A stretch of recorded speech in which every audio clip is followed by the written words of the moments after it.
Hello everyone and welcome. My name is Sam and today we are finishing Fire Emblem and the Blazing Blade.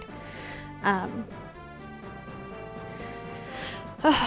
'Tis time to finally kill Nergal for all the bullshit he's done, so that will be very fun. We'll be getting hopefully the last two supports, at least the last support between Pent and Louise. And then hopefully the last two between Heath and Veda, but I'm not sure. We'll have to see. I tried to set that up so that it would be good, but I don't know. Now, I have been informed that even though this final is sort of two distinct parts that sort of count like two chapters for support purposes, the game counts them as one whole final battle in terms of if you fuck up and have to restart, you have to restart from part 1 even if you already beat that and are in part 2 when you fuck up. So, for the sake of sanity, I will be making a save state in between. Or basically when I finish part 1, I'll be making a save state since I am playing on the Wii U. And that way, if I fuck up in part 2, I don't have to play all of part 1 again. And that way this won't take forever. I have no idea how long this will take. I could be done in like an hour. It could take a full stream. No clue. So, we will have to see. But we are right there at the final chapter. Oop.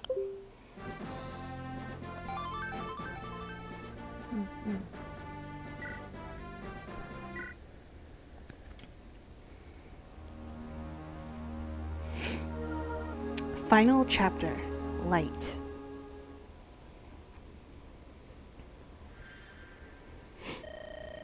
Nergal should be back there. Should we wait for Lord Athos? Oh, speak of the devil. If you're looking for me, I'm right here. Lord Athos. You're late, Greybeard. Well, were you successful? I was. Use this magic tome. What is it? A legendary item, Aureola.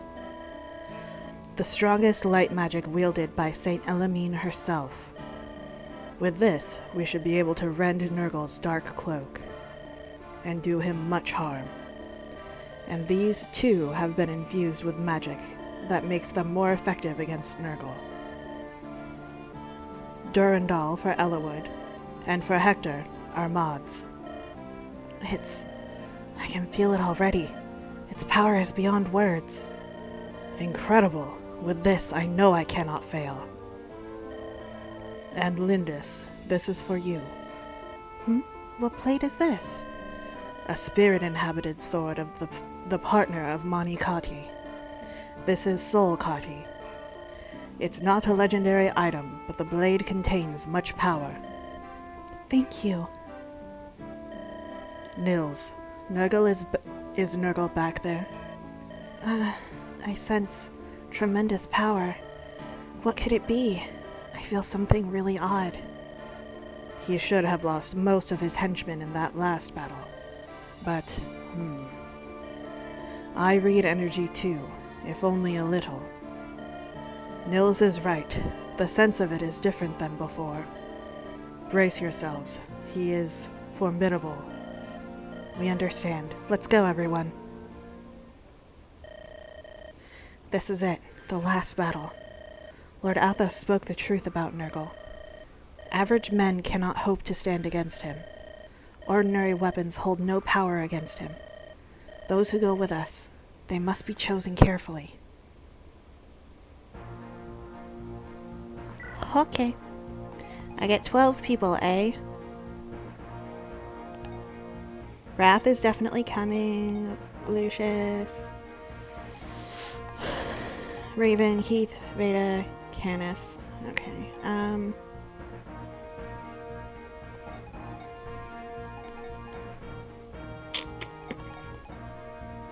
I guess it makes most sense to drop Florina and Canis to bring Louise and Pent. Because I have to bring Louise and Pent. They have a conversation.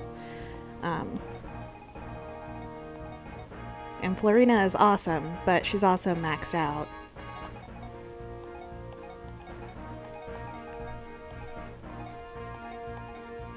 So she doesn't really need to come. Candace is so awesome. Like, I could drop Wrath, but Wrath is amazing. I want Wrath to be there. I want Florina to be there. I want the spouses to be there. So I guess I'll drop Raven and Lucius and put Florina and Canis back. So, Elowood, Nils, Lynn, Hector, Athos, Wrath, Veda, Heath, Pent, Louise, Canis, and Florina. Okay.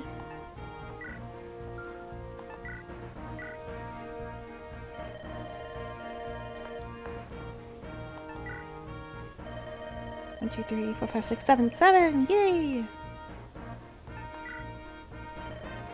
This must surely be your final battle. As Lord Athos said, our destiny hangs in the balance of this final confrontation. You don't need an augury. Nergal is strong. You and your companions must match him strength for strength. There are others. You must defeat them all before you can confront Nergal. Everything now comes down to your strategy. Please, lead us. Got ya.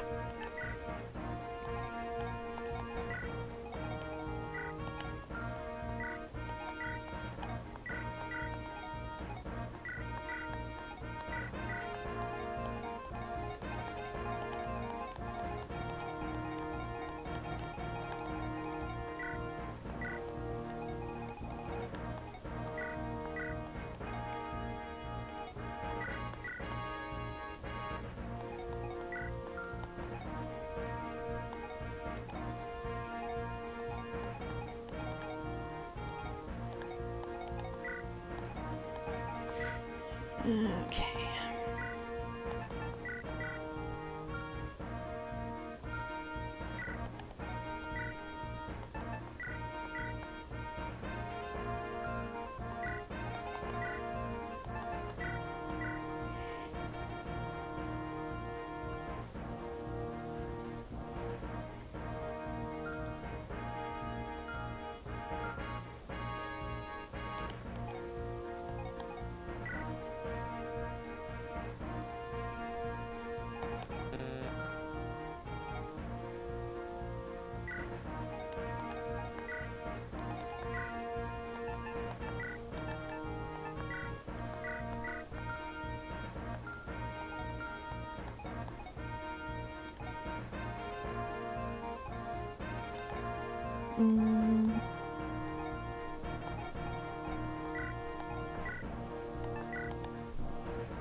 Wormslayer, Killing Edge, Rapier, and Silverblade.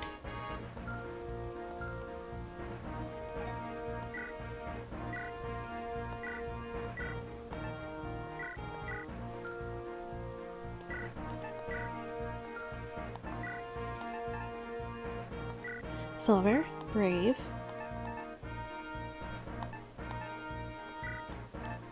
And hand. Okay.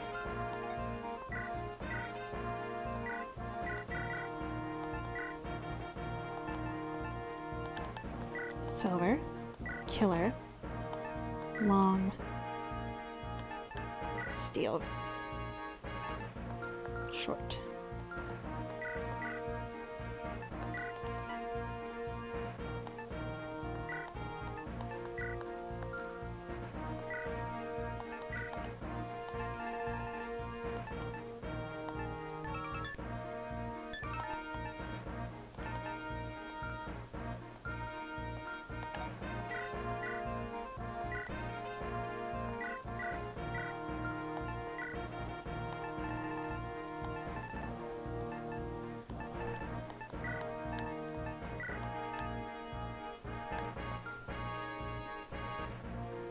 Just a heads up, stream game is set to Spirit Track still. Whoops!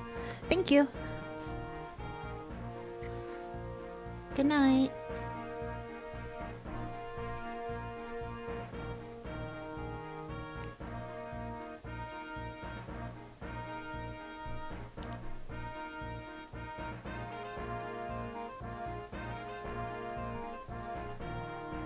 Okay, hopefully that is fixed now. If anybody is here and watching, please tell me if my game setting is fixed.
Silver, brave, short, long, and you can have a steel.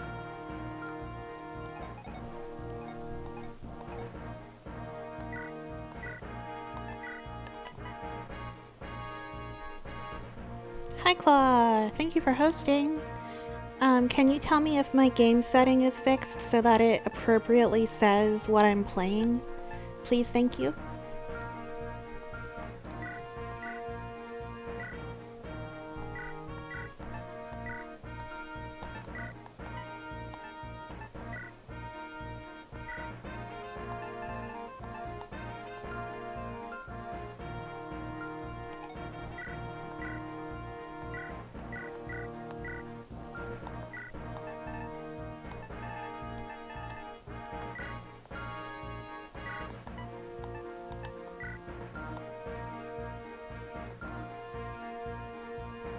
It says this game? Okay, good, good, good. I had it wrong for a minute.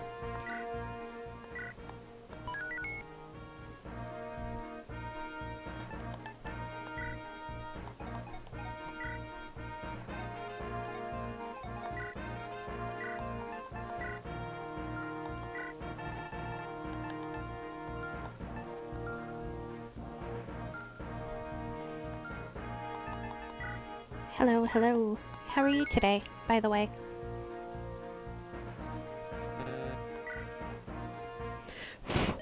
Here we go. Lord Ellerwood, Lord Hector. Marlenus, thank you for everything. You're made of sterner stuff than I'd imagined. Thought you'd have fled by now. I thought as much. You're not taking me with you. No. That's disgusting. Cry if you must, but do something about that runny nose. What are we supposed to do? You can't fight, so we can't afford to take you with us. Take this and return to Fargus's ship. What is this, may I ask? A letter of introduction. Take this to Ostia and you'll be able to do good business there. Of course, if we fail in our mission, it's just a worthless slip of paper. But I must protest. For the rest of my days, I've vowed in my heart to continue serving you both. Please, oh please, do not abandon me. My Linus. Then go get on the boat and pray for our safe return. Please, have faith in us. Wait for us. I understand. Until the end of time, my lord. I will wait for you until the end of time. Please, come back. Safely. Please. Yeah, okay. We're going. Bye. We'll be back. Oh, Lord Ellawood. Oh, my. Hey, you son of a bitch. Nergal. Ha, you're here. But you're too late. The gate is already opened. I will claim the mighty quintessence of dragons. I will become stronger and move ever closer to perfection. How many lives must you steal before you're satisfied? And it's not only those who die. What about the ones left behind in pain and sorrow? What about them?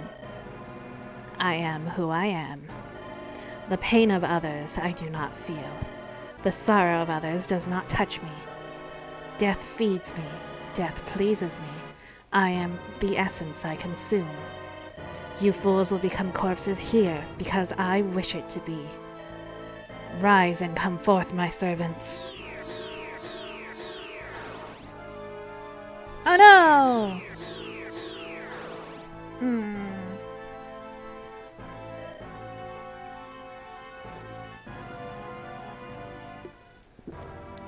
This.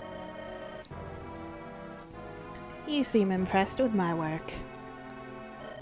Or perhaps it's just that you've seen a familiar face? That's... sorry. That's Marquess Laus. And those are Black Fang members. What have you done, Nergal? These morphs you see before you, I've given them the abilities and appearances of the people whose essences I used to craft them. Well, that's not entirely true. I've made them far more powerful. This is the ideal plan for hypocrites like you, especially you, Ellawood. You continue to regret causing harm to anyone, even enemies. However, no matter the reason, once the deed is done, it's done. Whether you enjoy it or not is irrelevant. The result is the same. It is not the same. If you feel no horror for taking someone's life, then you yourself are not alive. Your weakness runs deep in you. You can never understand. The concepts of good and evil are devoid of any meaning, any value. These ideas prevent humans from liberating their own strengths. Such foolishness. The ultimate foolishness of the human race. Nergal, after all these years, you have not stopped to reconsider your ideas at all. The same is true of you, Athos. You must see the truth of it. All living creatures take energy from somewhere. We all use it to create, to change it into something better. The knowledge of Arcadia has shown us the road to the ultimate transformation. And yet you will not take that road. Why do you reject the obvious? I am not opposed to the quest for power, for greater knowledge. However, that quest must be driven from within. To fuel your quest with the stolen lives of others, this brings not wisdom, but abomination. I remember. I still remember. Those words are unchanged from when you first said them ages back. When you and the dragons conspired to bury me. Look at this wound. The wound I took from your magic. It was a mistake. The only person who understood the man I thought my truest friend. It was a mistake to try and destroy me. He ugly, yeah, and twitchy. It confirmed some things for me. That trust brings betrayal.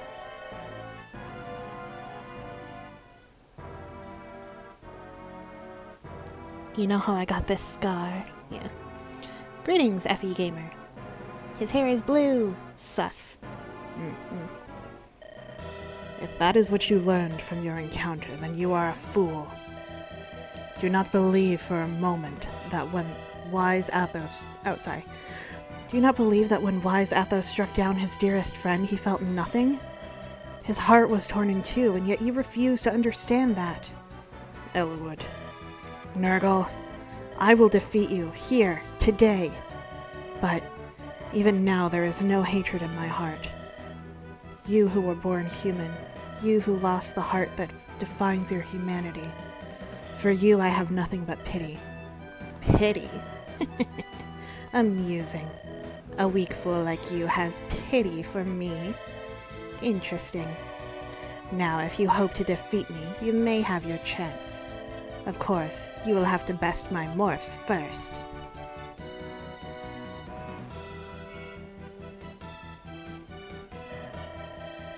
Listen to me. This is my fight now. Mine alone.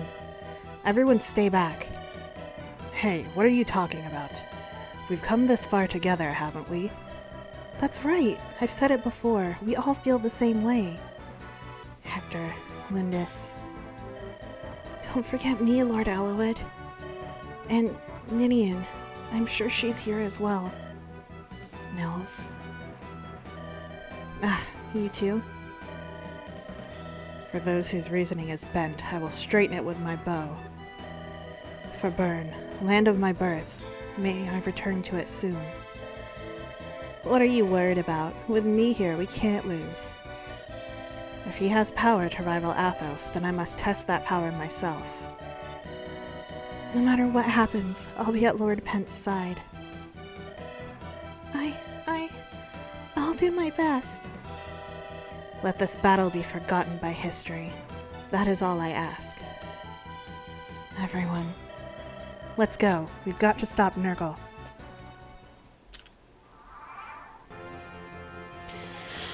Oh, Kalidokali.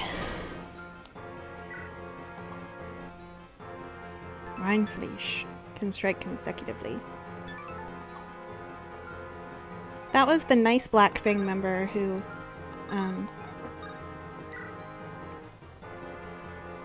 tried to help us out. Have your support. This won't do you, Heath. Commander, when did all of the venom go out of your fighting? I have taught you since you were in swaddling clothes. If you're worried about surviving, you can worry about it after you're dead. Perhaps this army has softened me a little bit. I certainly never thought of my own life under your command.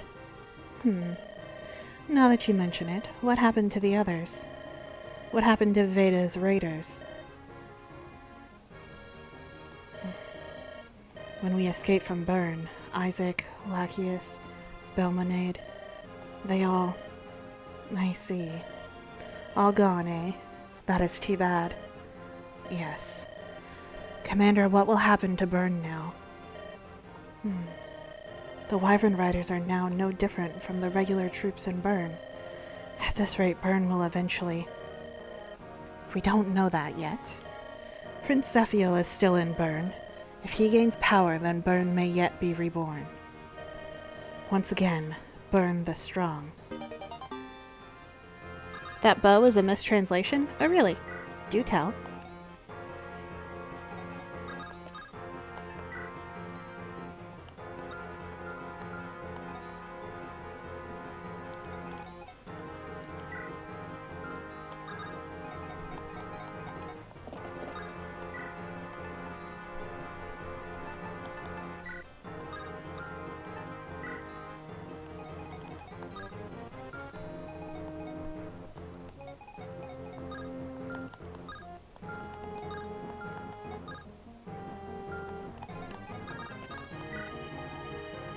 Well, it doesn't exactly give an additional hit. Oh.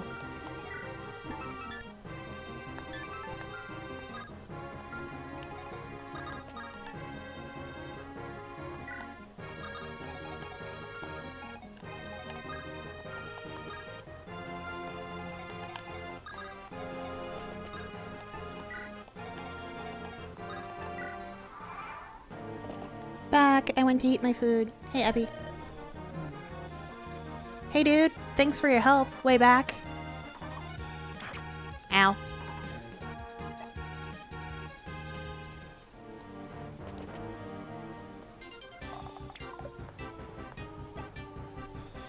This will be a short stream for sure. Yeah, probably.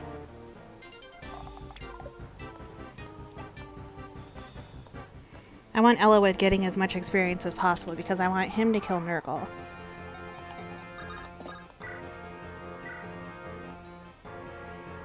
%45 chance of a crit.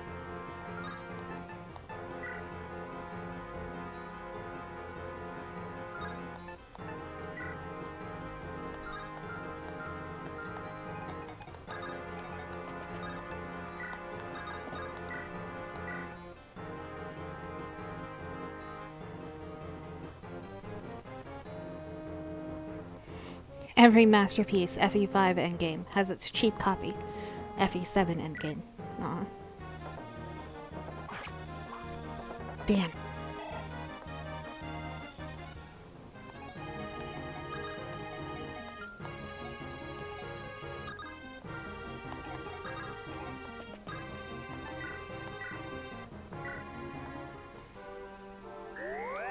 You guys can, like, talk about how your days are and stuff.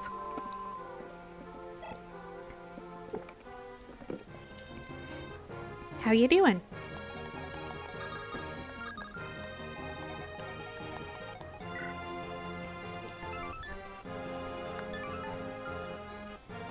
Your days?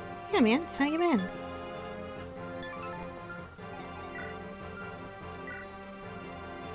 Thimblevetter. I'm doing okay-ish. Did a bit of Mother 3 today. Interesting.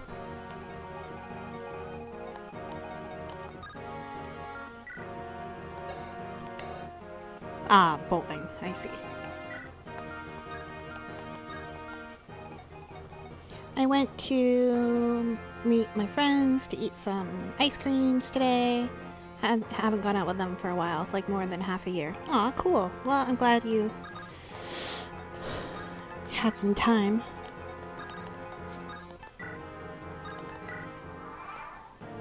Lay down, Molly. Silly girl. There you go.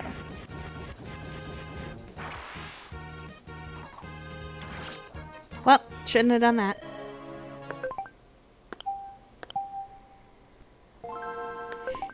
Oop. Yeah, I just went right after I posted the boxing attire Igrin on Twitter. Oh, did you post more arts today? I missed it.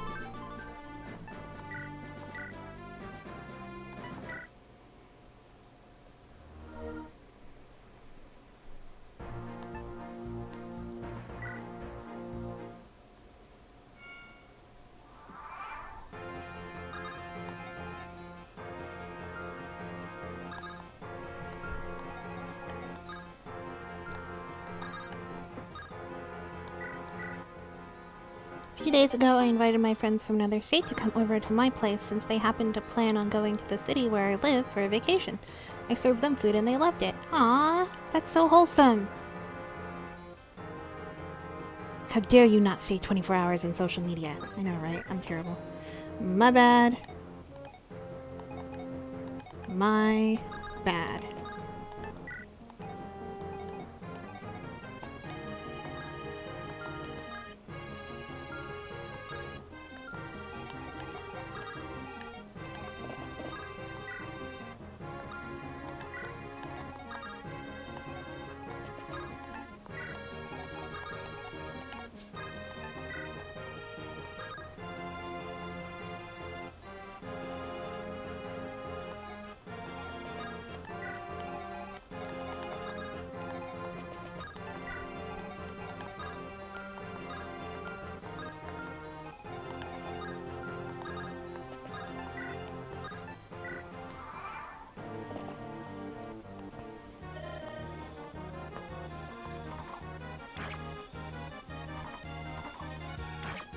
I thought you would stream on Tuesday. I am streaming on Tuesday. I have music ready for you to sing. Oh, this past Tuesday. Well, shit. This is not going great.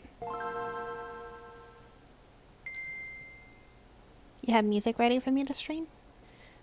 What music? Ready for me to sing, you mean? I mean, you typed correctly. I read wrong. Alright, I'm about to make a restore point at the beginning of this because it's faster. Uhai is very dangerous here. I am seeing that. It went pretty smoothly and I just shouldn't have gotten Canis near him the first time, but... Bum, bum, bum.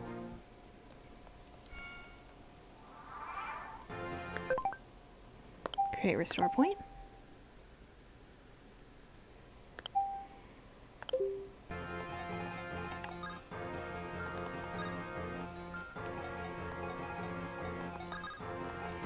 Molly, I can't pet you right now. I'm busy. I mean, I can kind of pet you, but like I need my hands. Don't be a silly head. You hear that? Don't be a silly head. I'll give you lots of rubs under the chin, okay? So then you gotta chill out and let me play.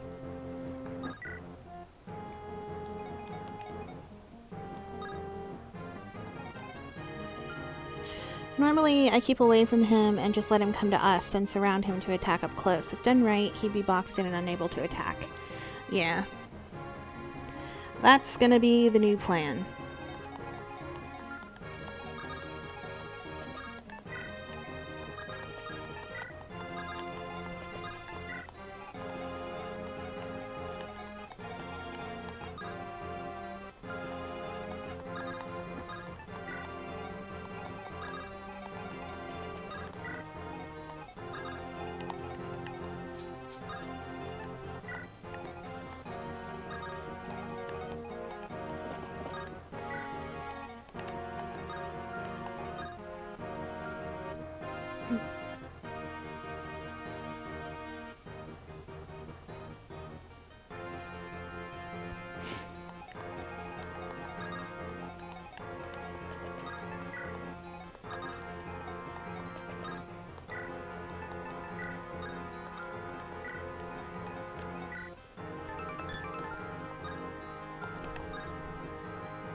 Come to me, fools.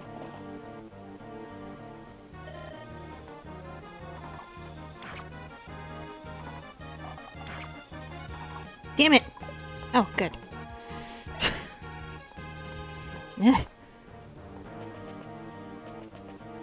Alright. We good. He's kind of pale. Is he eating well? Right?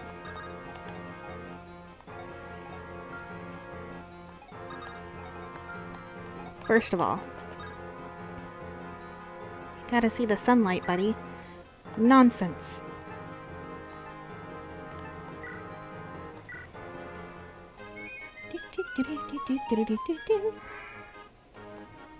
Sunlight is bad for you. Gives you skin cancer. I look at sunlight from the safety of the shade.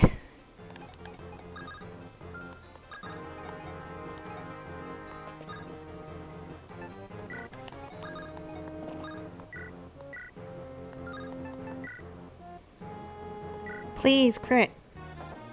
Woo!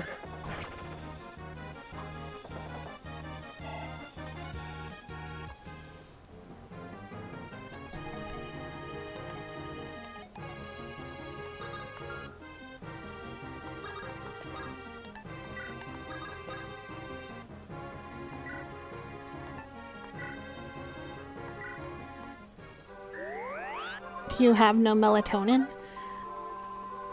You mean melanin? Are you whitey white? Melatonin is a chemical that helps you sleep. Melanin is what's in your skin. But yes, I am in fact super duper pale.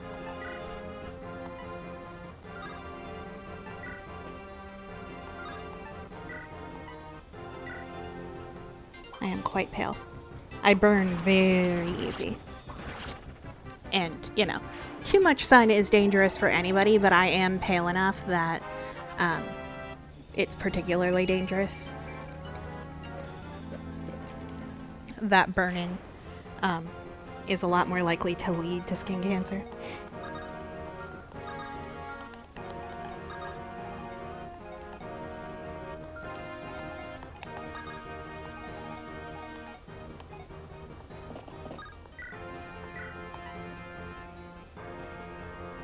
Well, it's good to take sun baths every day. Yeah, melanin, I wrote wrong. To take a sun bath. What's a sun bath?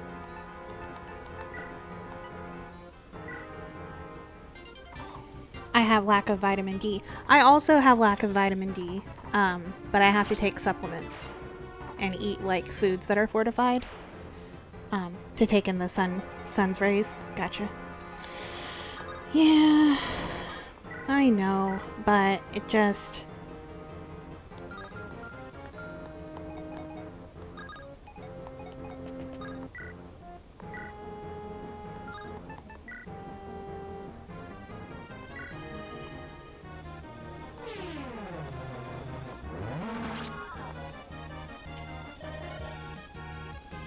Just relax and lay on your back or belly and let the sunlight hit your skin. Yeah. I do not do such things. I will burn.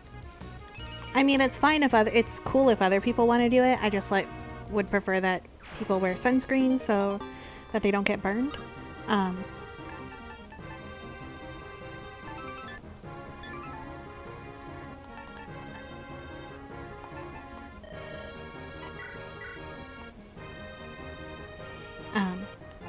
But yeah, I get it.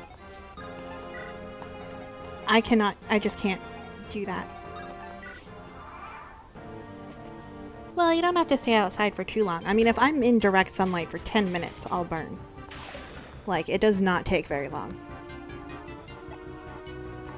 But yeah, like, if I don't want people, like, purposely going out trying to tan, because that's just not good for you no matter who you are. Like, actively trying to get so much sun that you change color is not good for you no matter who you are.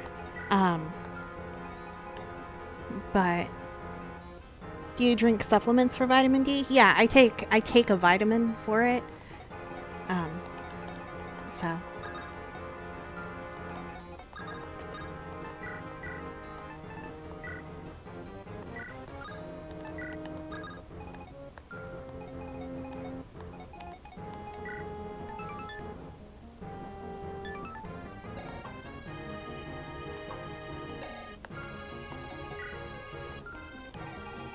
my vitamin D and my iron are both usually very low.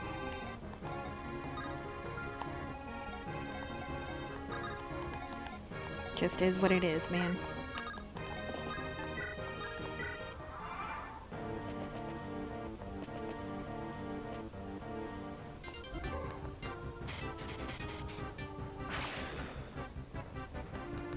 All good though. But yeah, like where I'm from, people tend to want to be like, oh, make myself super duper tanned. And they like go to tanning beds and stuff. Like they don't even like lay out in the sun. They go to tanning beds. And that just ain't good for you, man. Brendan, I'm putting you out of your misery. As I eat a lot of beans, I don't lack iron. Fair.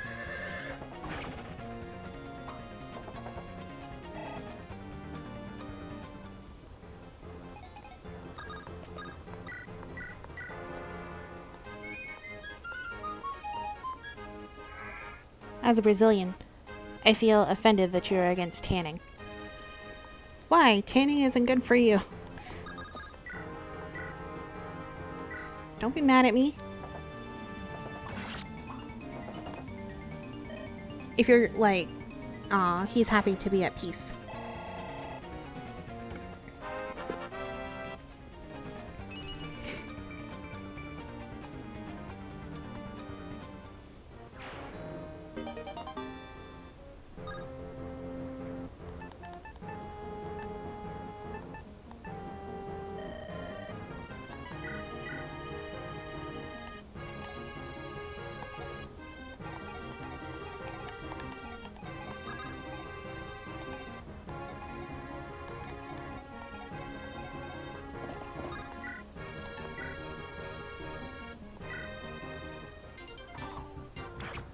who will use Basilico?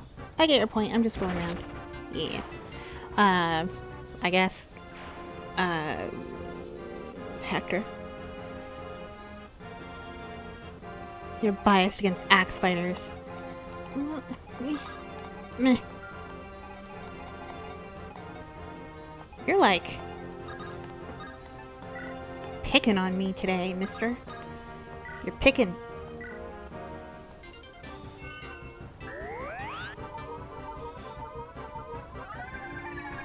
Athos' sprite looks awesome. Look at him. Nifty.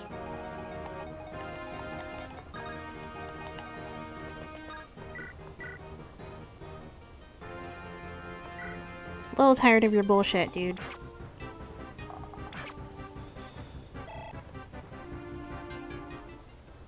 By the way, the sword that Athos gave Lynn is so ridiculous heavy. I don't know why they had to do her dirty like that. She gets so much trouble to double.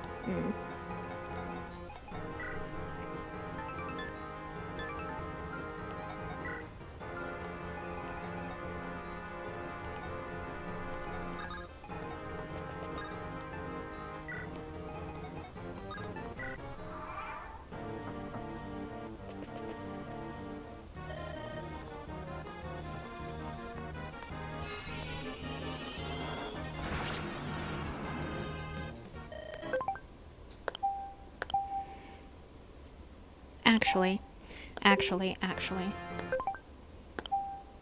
I need to take stuff out of people's inventory. And stop trying to like force Elowood to get experience. He'll get experience if he gets experience. Let's just actually do this. I'm being silly. I'm making this harder than it needs to be.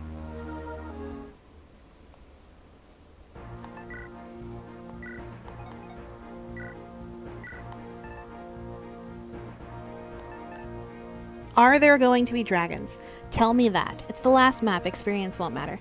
Yeah, I know. I just wanted him to get, like, stronger before he fought Nergal. Are there going to be dragons? Actual dragons? Meaning that Wormslayer would be useful. No. Is Wormslayer not going to be useful? Because it says it's good against wyverns, not dragons. So, does Wormslayer matter at all? If it doesn't, I'm kicking it. Just one, but he isn't anything to worry about. Okay. I think it worked on dragons, but it won't be as useful. Well, yeah, because if the final baddie is... it's the last boss. Yeah, I assumed that. Okay, what am I giving up for you? Might 10...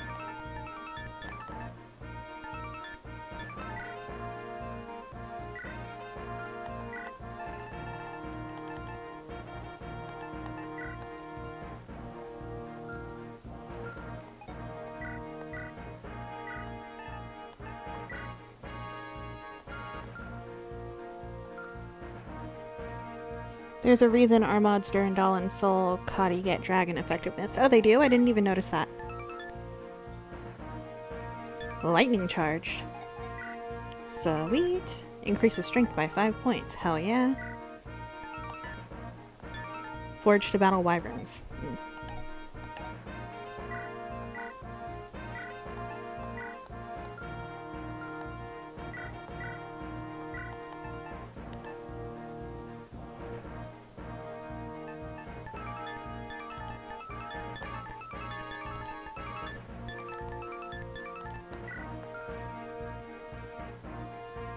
I don't know, maybe it just doesn't say there. Maybe it'll be effective once I'm actually using it.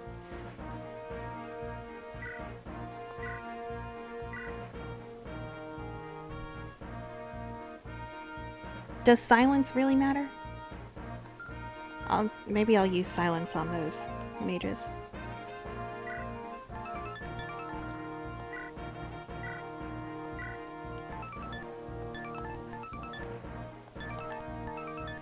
Hit 70, 80, 95. Definitely want to keep Luna.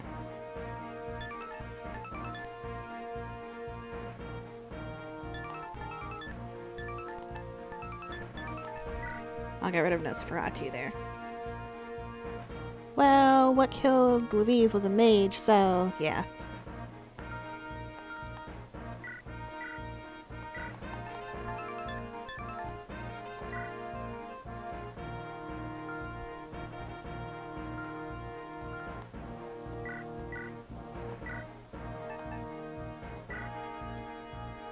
Oh.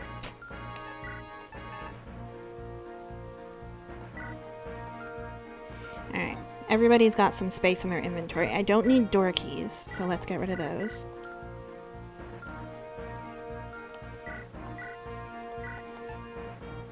I'll leave one door key and one torch.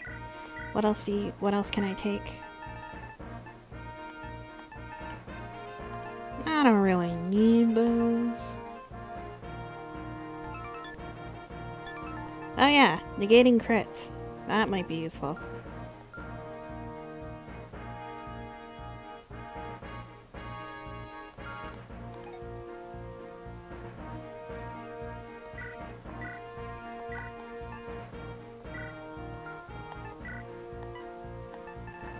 Elwood, take that. Alright. A little bit of a new setup.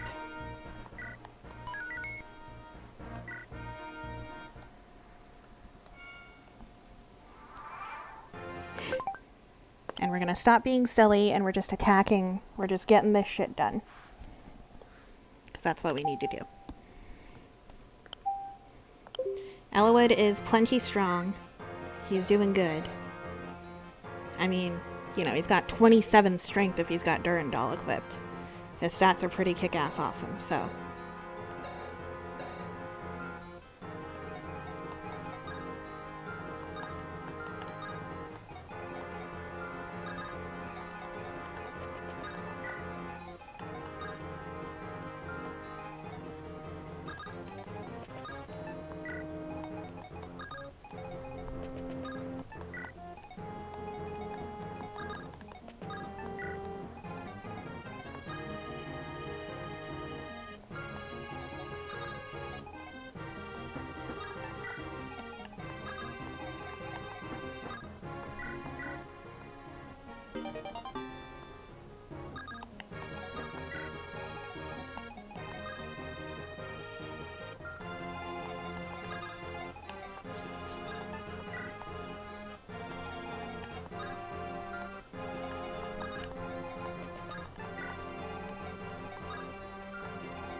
If I can get the crit, I'll take it.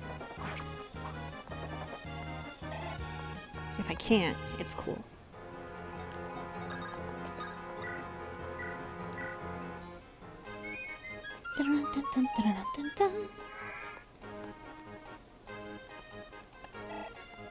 Thanks, Nils.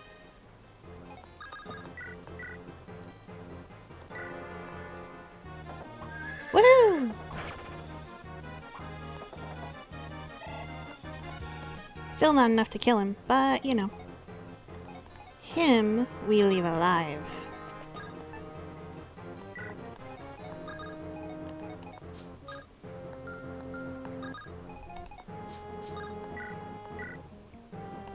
And we will kill him next turn.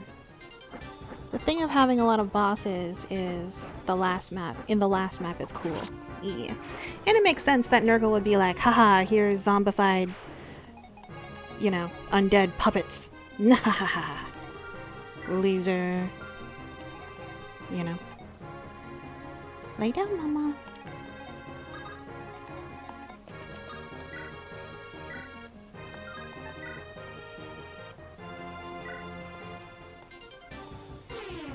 They did the same thing in Gaiden/Echoes.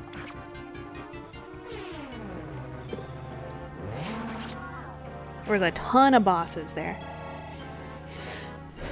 You had, of course, Duma, and you had Jeddah, and Hestia, Marla, And then you had Aurum and like a couple of other like random dread fighters and paladins who were boss level, like in stats and stuff, and then random witches. There's only 2 bosses in the last map. I don't even see them as bosses. But they were bosses of their maps. How are they not bosses? These are bosses. Like, if these are bosses, and they were, like this dude, Uhai was the boss of his map. Marla and Hestia are bosses of their maps. Now, granted, all of the random ones that are, like, boss level as far as strength goes, they're not, like, they're not on any map except the last map. But, yeah, there's a lot of named soldiers in the final map that are, like, boss level.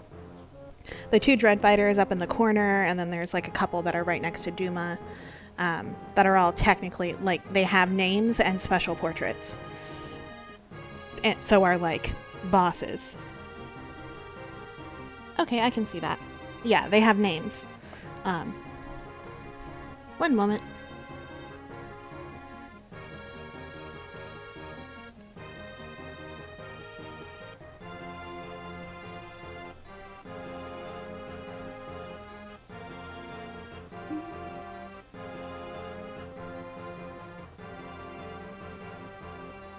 I can't remember all of their names at the moment.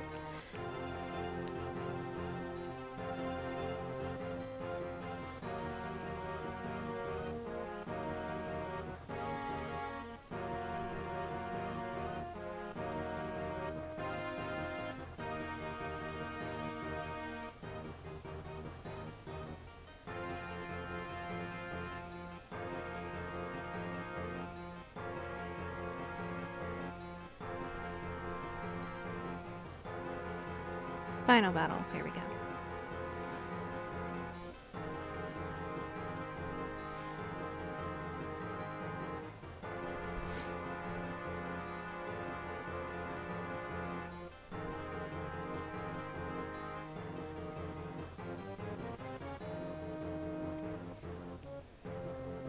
Yeah, so there's Aurum and Argentum, who are bow knights who have boss level stats. There's Garn, who is an arcanist. There's Cerberus and Nabirius are 2 dread fighters who have unique portraits. Hades is a gold knight with a unique portrait and boss stats. And then you have Marla, Hestia, and Jetta. And then there's a bunch of random monsters and witches and stuff. But, like, all of the human people, like all of the human sprites on the map, all have names and unique portraits. Aurum and Argentum, which are gold and silver, like literally is what they mean. Garn, but Garn is unique, and Cerberus and Nabirius, and yep.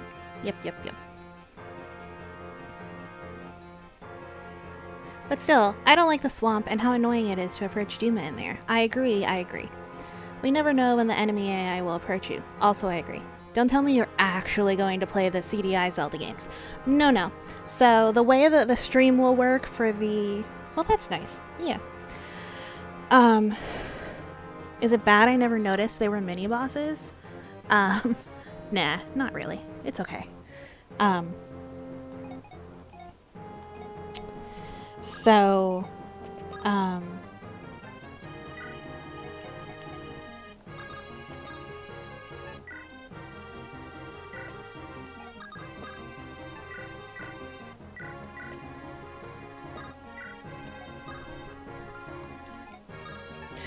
The way I'll stream the Zelda CDI games, I'm basically just looking at them, that's all. Like, I'm not actually playing them. Like, we're gonna start it up, I'll play it for a minute, like, at most, spending a half an hour per game. At most.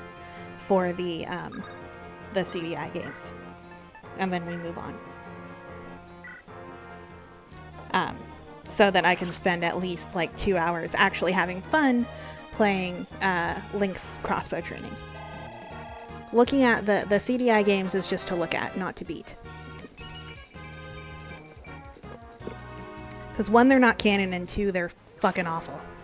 Just watch the cutscenes. I can't do that on stream.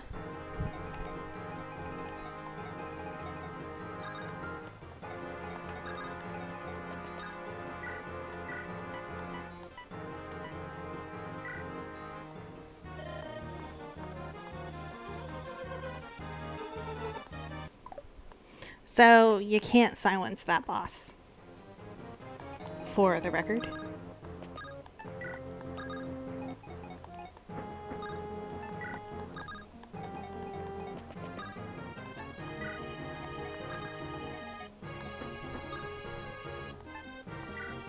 But why? I don't know what you're asking but why about, so I cannot answer you.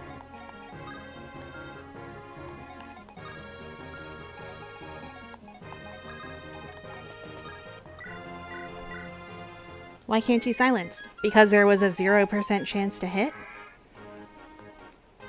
I used silence and it missed.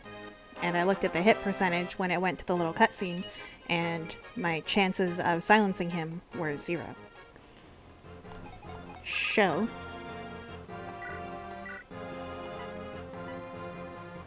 See, 65, 57, 0.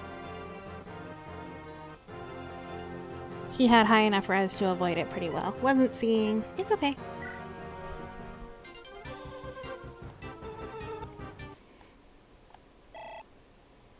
But yeah, the Zelda CDI thing is just to laugh at it. That's it. Not to actually play it.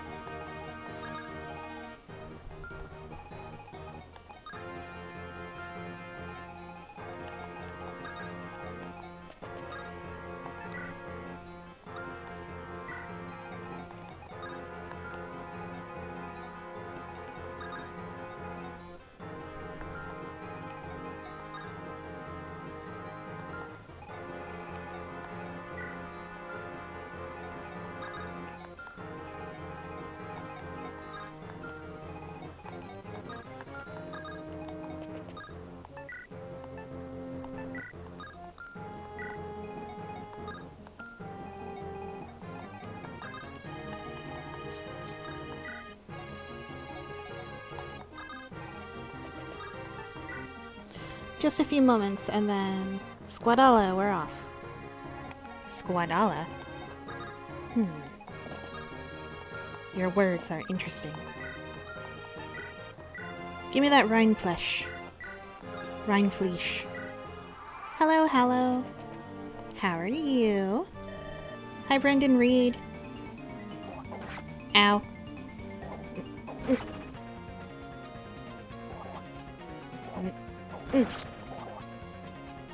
Hi, I'm okay. Good, good. It's a meme from the CDI. Ah, got it. Yeah, I know nothing about the CDI except that they're like super shitty. I do know that they didn't have official voice actors, that apparently they just got people from around the office to do the voices. So, that'll be interesting. Kenneth, you think you can hurt Athos? Look at him and his mighty beard and hair.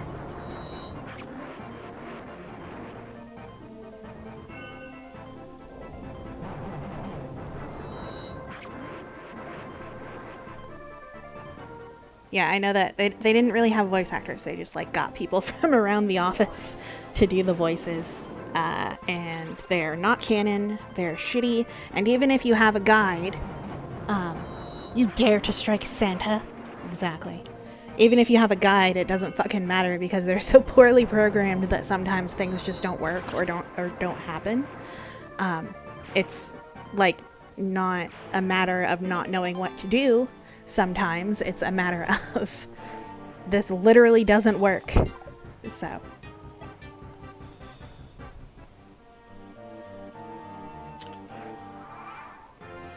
from all that I have been told. So like we're just gonna have some fun with it and move on. That's it.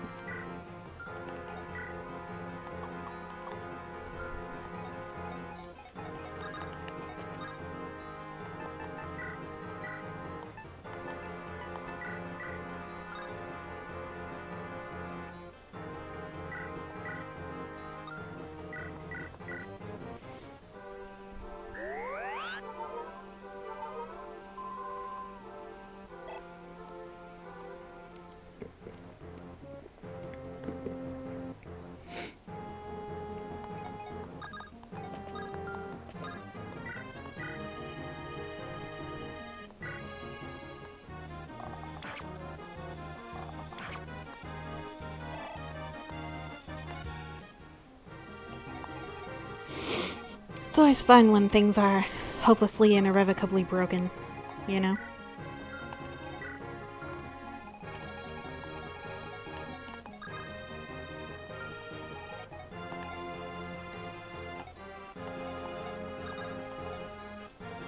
You know one thing that I like in the Fire Emblem and people don't talk much about? What's that, Ebby?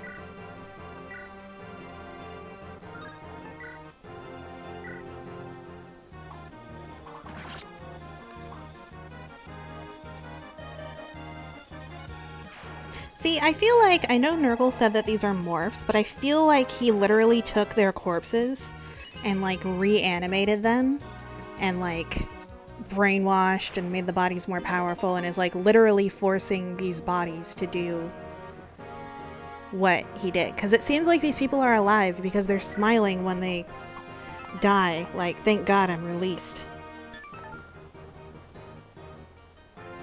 I like the combat system. You don't have much high numbers in the stats like other RPGs, and it's easy to calculate things. Yeah, fucking things where it's like, I hit for 9,999 with this, and it's like, well, Jesus Christ, how much fucking life does the person have?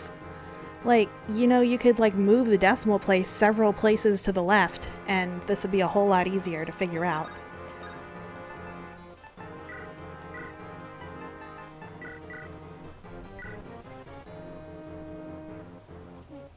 Yeah, Final Fantasy does that shit. And it's like, good God, stop.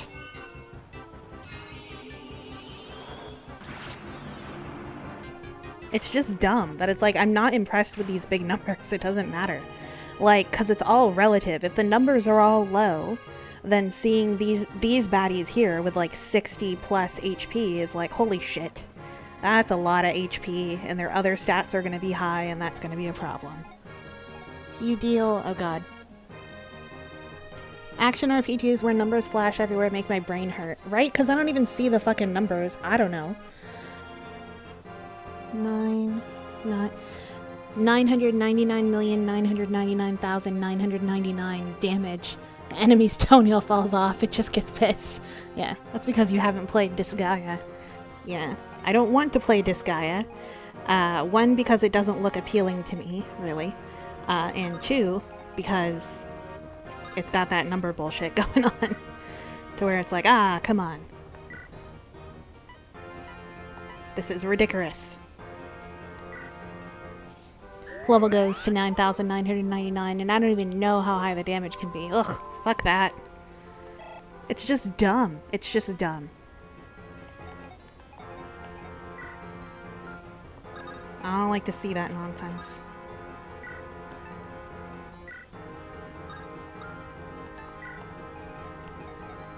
I do not approve.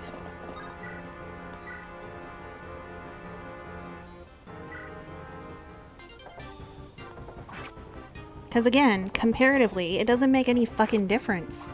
If the numbers are all low, it's all just, like, it's all relative to the numbers that you already have going in the game. If you've got really high numbers going in the game, then, like, all that matters is the comparison between how much damage you do and how much HP they have. The numbers can be scaled up or down, but realistically, in those sorts of RPGs, you could just, like, again, move the decimal place several places over, and it wouldn't matter. Like, it doesn't matter, because it's the, like, it's what percentage of their life are you taking, like, or are you taking away every time with your damage.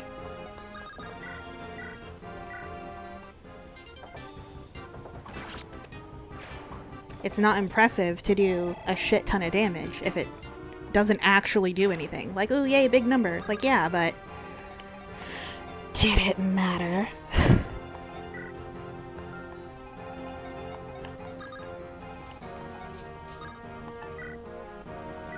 Let me take something from you there, Hector, so that you are able to grab that weapon when they drop it.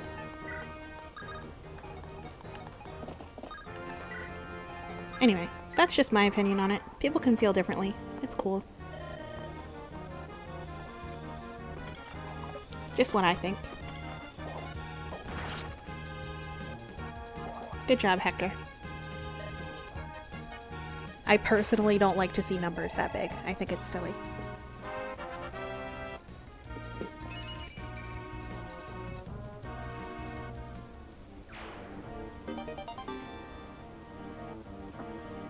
Because our brains don't understand such numbers very well. They're too big. We get confused.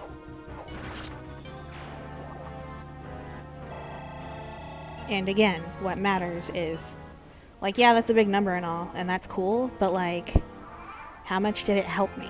Does it matter? I feel like Fire Emblem combat system is closer to D&D combat than these other RPGs like Final Fantasy. You have to position yourself, there's a good chance to miss attacks, etc., etc. Yeah, exactly. And like in Final Fantasy Tactics and some games like that, you even have to position yourself with like terrain advantage in like, I am positioned higher than you and you are lower, so that affects how I do damage to you. And at the end of moving this character, I have to turn them so that to like determine which direction they're facing, and doing damage to the back or the sides makes you more likely to hit than attacking from the front, and attacking from behind makes you much more likely to hit than hitting from the front, obviously, right? Because if someone's coming at you from right in front of you to attack you, you've got the best chance of dodging or blocking or whatever. From the side, your peripheral's not that great. From behind, maybe you'll hear them and dodge, and maybe you won't. Like, you know, that sort of thing makes more sense. Haven't played Final Fantasy Tactics, so I don't know much about it. Yeah, but I mean, like, there's basically like just much smaller parties. You'll only have like 5 people to work with, and there's a job system, so people will be like just blank slate classes. Like that there's like a path of physical combat type jobs and a path of like magic combat type jobs, and everyone starts off as like a squire, so that they'll be doing physical type jobs, or like as a chemist, so that they'll be going towards magic. And then it's like, okay, well, I've leveled up being a chemist, and now it's opened up so I can choose to be a white mage and focus on healing, or I can be a wizard or / black mage and focus on attacking. And then leveling up those jobs will lead to other jobs, and so on and so forth. And all the jobs are specialized, and each of your people that you have when you're fighting has a main job, and then you can also do a secondary job. So you can like be a black mage, but your secondary skill can be white magic, so that you can still cast healing spells, that sort of thing. So that's how you diversify it. So instead of having, even though you only have like 5 people each battle, you kind of have like 10 different jobs that you can have out at a time, that sort of thing. Viera has best classes. I somehow managed to get used to Fire Emblem heroes, even with the walls of text. I like to be a white mage in D&D campaigns and MMORPGs. Yeah.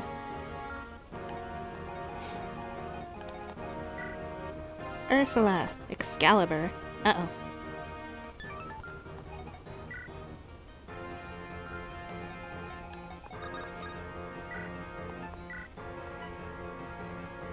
Well, I got a 15% chance.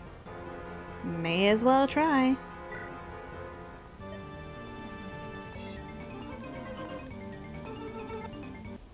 Yeah, figured it wouldn't hit. Worth a shot.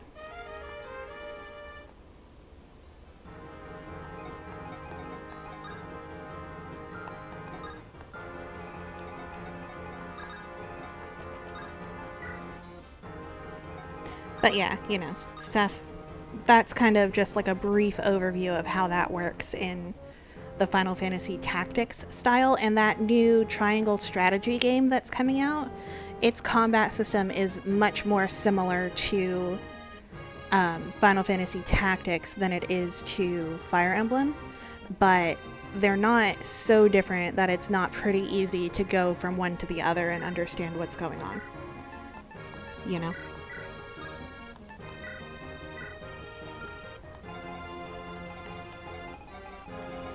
You'll have people who are specialized healers and people who, generally speaking, will be attacking, and then people from magic and whatnot.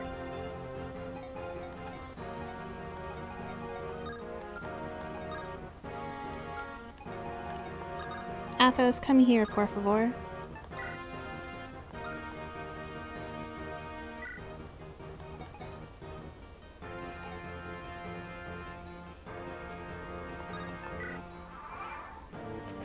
Por favor. Yeah.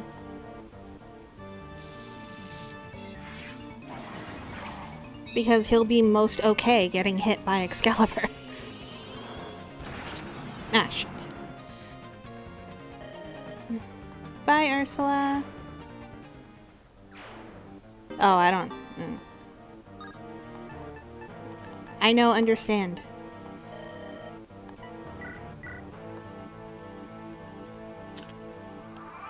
I do not speak any Portuguese. None. None at all.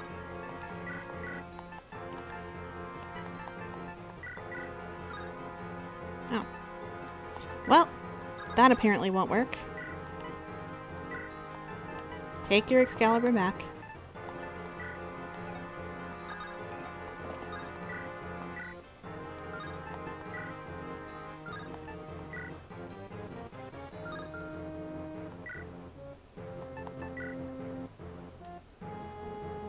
Noob. Why are you so mean to me?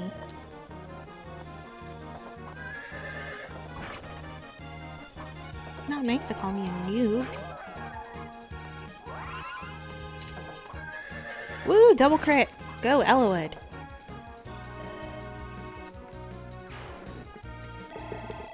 Because it's fun to pick on you. Yeah, I know. I know.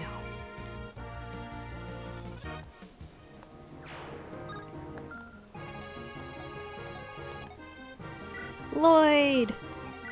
Linus! Oh, they put the brothers together. Oh. Rip. They're reunited in their zombified afterlife.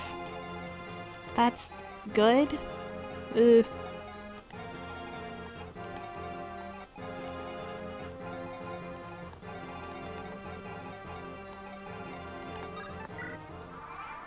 Looks like Elowood just washed his hands clean of germs. Oh, you. You so silly.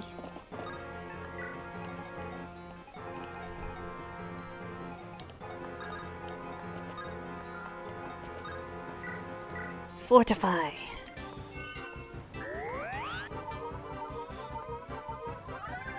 Whee! Linus. Nino. Linus, I'll see you again. I'm sure you're angry, but please be my friend again. Lloyd. Nino. Lloyd. Why does this have to happen again? Aw. Well, now I'm sad. That was sad.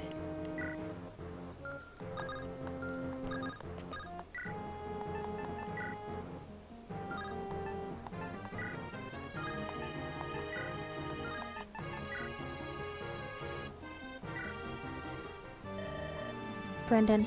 Father! Father? I'll end this. I'm sorry. Here's the unrequired sad quotes. Uh-huh. Is that what she actually says if you have her? Are those real? I thought you were just being silly. Are those real? No! No! Oh, my heart. Ow. Ow! Why? I wouldn't write a fanfic all of a sudden. Well, sometimes you guys will put, like, little quotes and stuff that aren't real. Now I'm sad. My feels. Ugh. It hurts.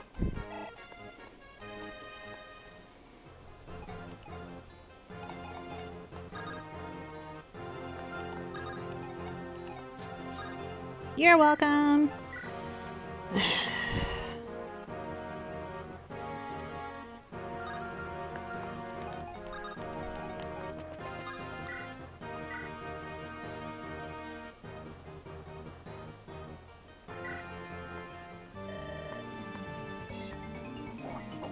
This one's, yeah, this one's Linus. I can never remember, like, just offhand, which one's Linus and which one's Lloyd.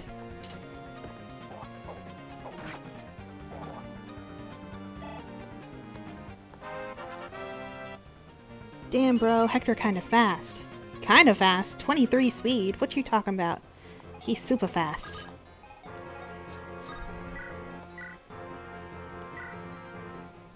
Sometimes I confuse them too. Well, their names are so similar. He is Speed. Yeah, rest now, Linus. It's okay. Go back to sleepy sleep. All good, buddy. All good.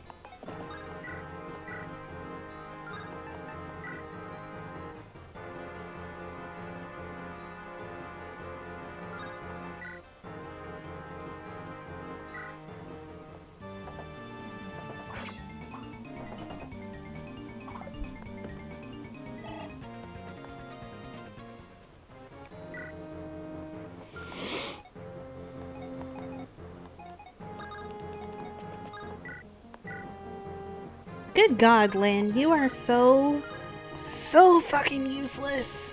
Holy shit. What the fuck?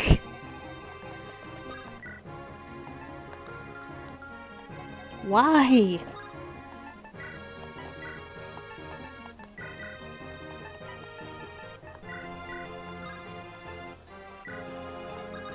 Can't fucking do anything.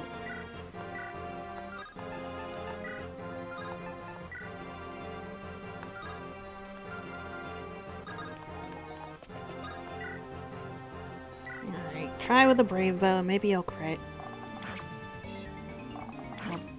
Alright, but now maybe Lynn... maybe Lynn can do it. Well, that's why I don't like Constitution. Lindis ain't gonna win this.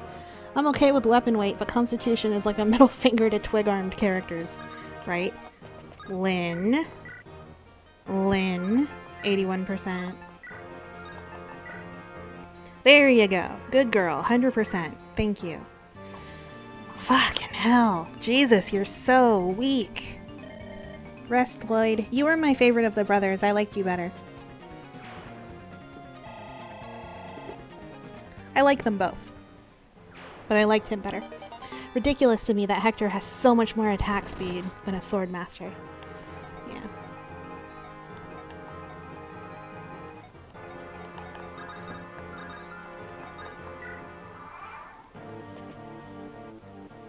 Yeah. Berserk? Oh fuck. Oof. Like how hot-headed but kind Linus is. Yeah. I wish I could have saved them.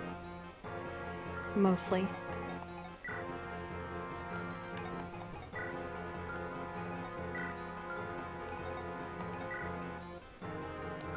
Ereshkigal. Ereshkigal.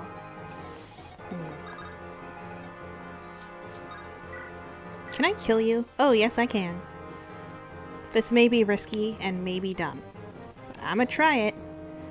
Because she's got really good, well, maybe I'll try it. Hang on.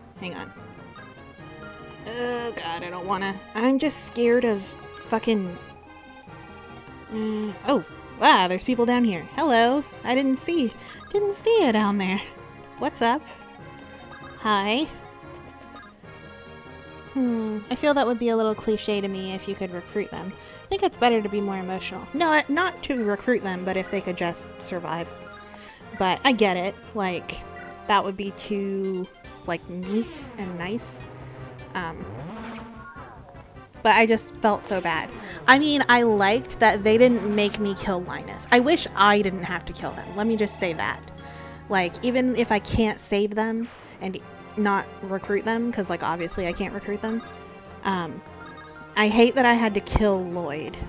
That sucked. I wish I didn't have to be the one to kill them. Like, I enjoyed that we didn't kill Linus. We let him go. And, I mean, he still died, but I didn't have to kill him. It wasn't my fault.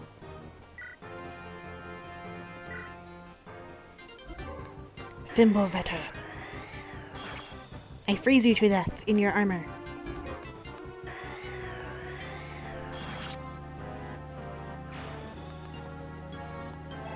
There's a boss very similar to that in Path of Radiance. There's a couple of bosses to where it's like, fuck, I don't want to fight you, but like you don't end up killing them. Like you talk to them after, and it's like, cool, we didn't kill you, sweet. But there are definitely a few where it's like, ah, fuck, like I don't want to kill you, please, don't make me. Linus never got to meet the Great Pumpkin. Oh, peace was never an option. Hallow, you know who I'm speaking about in Path of Radiance. There is a certain boss on your way up to Dane, and it's a timed chapter, and if you bring a certain one of your people into the battle, there's a chance you might lose them. I hate killing that boss. I hate it. I hate it so much. If there was any possible way to avoid doing that, I would. If there was any way to avoid it. And I never bring that unit into that battle because it's not right. Killing who? It's someone in Path of Radiance. Hallow knows who it is. Would be nice if there was an option, but I kind of like it. I mean, I do too, because it's like super sad that that's what has to happen. But you know it sucks. It's the worst. Why? Why must this happen? You know?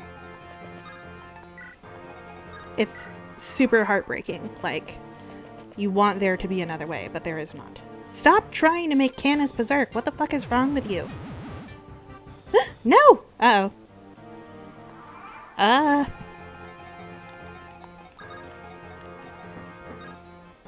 Oh shit. What do I do about that? What do I do about that? What happens? Any restore? Nope. I didn't bring it.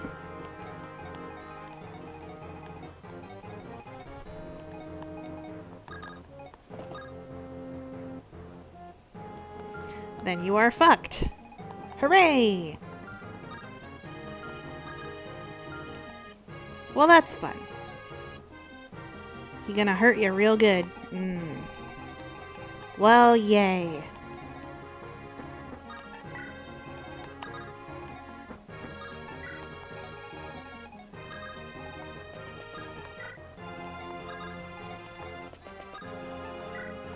He's likely gonna attack Nils. Fuck.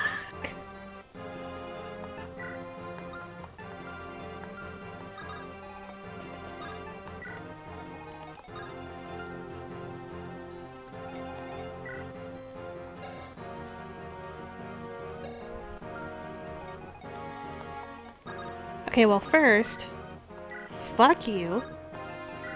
How about that?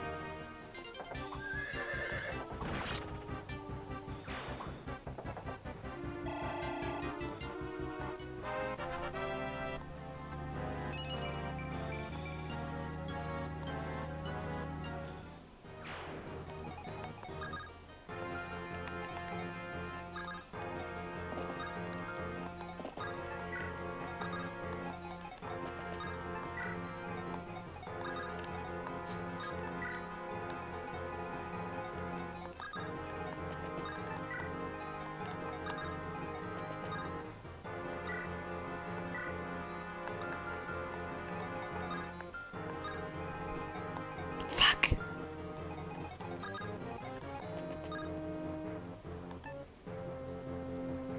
Let's just see what happens. Motherfucker!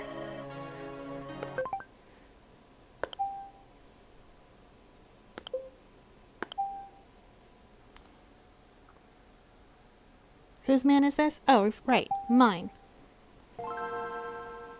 Alright. Restore necessary. God fucking... God damn it. Ugh. Okay. It's fine. It's fine. Damn it. That was going so well. This'll be a short stream. Alright.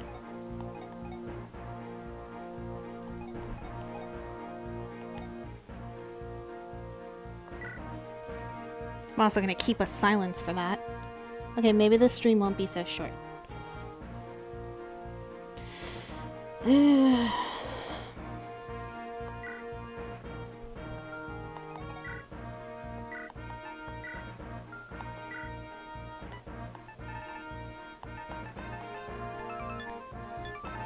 Yeah, I have 2 restore staves. I just didn't bring them because, like, look at all this shit that I have that I didn't end up having to use. God. Ah.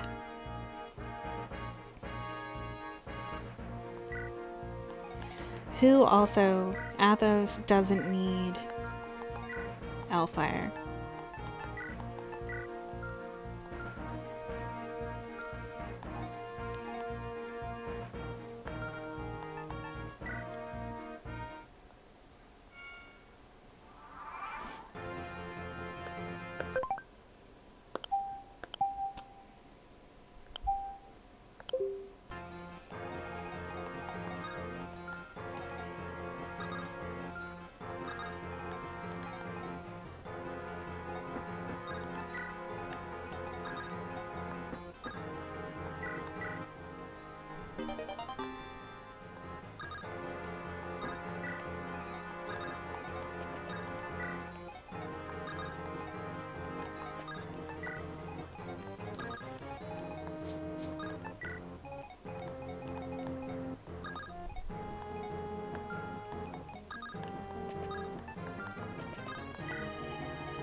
Alright.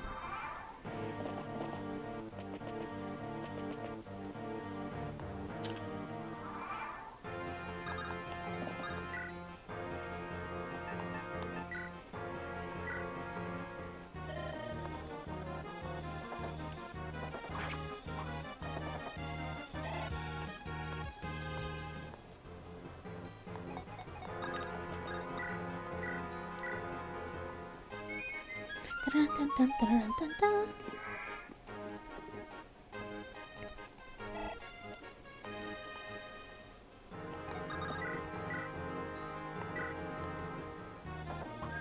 Yay! Good job, Alloyd.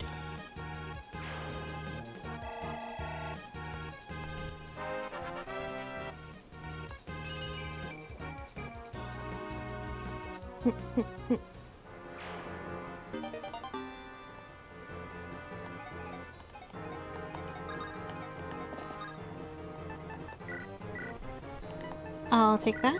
Thank you.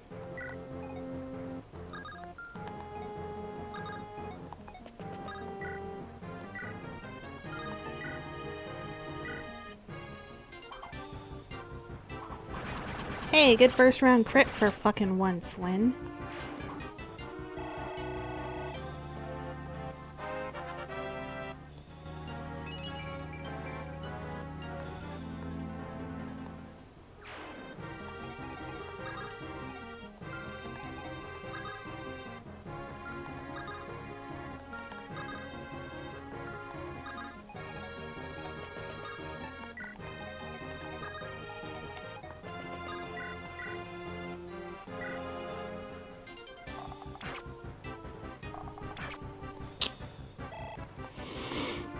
She tried. That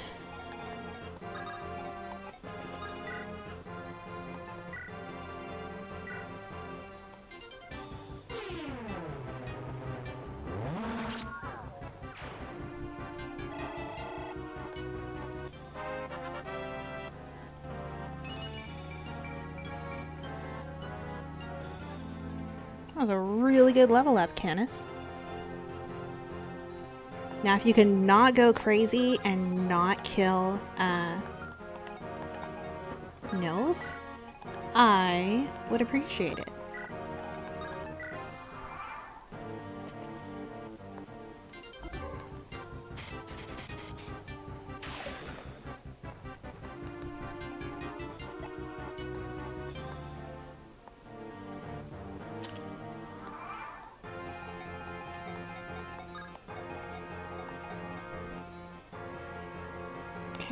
2, 3, 2.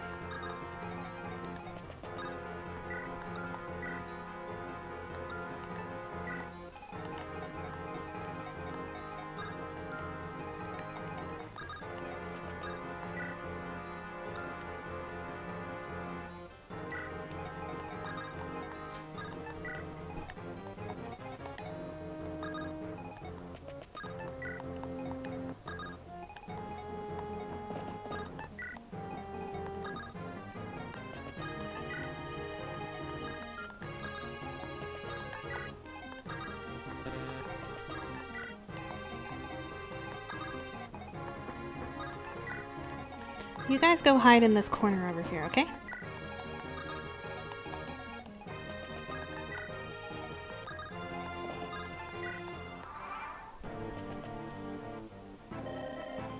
Hi, Brendan.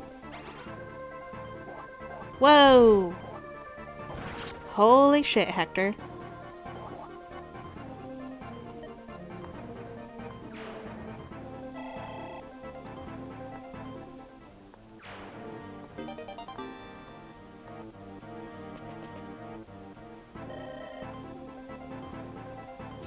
Stop attacking Santa!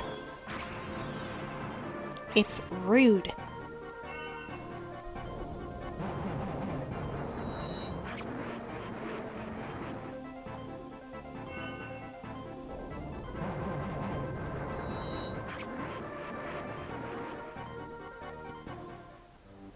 Never challenge Hector to an axe-off. You'll lose.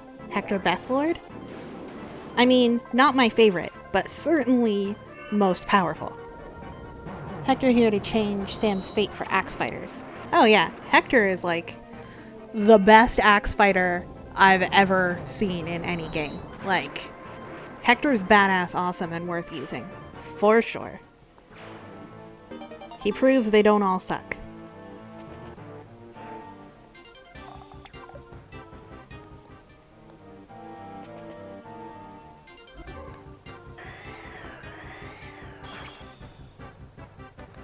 Needy. That was not nice though. Nils, you okay?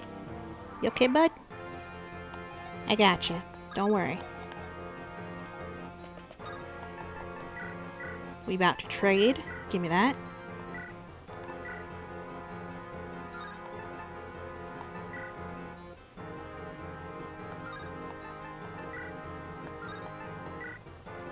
And then fuck off.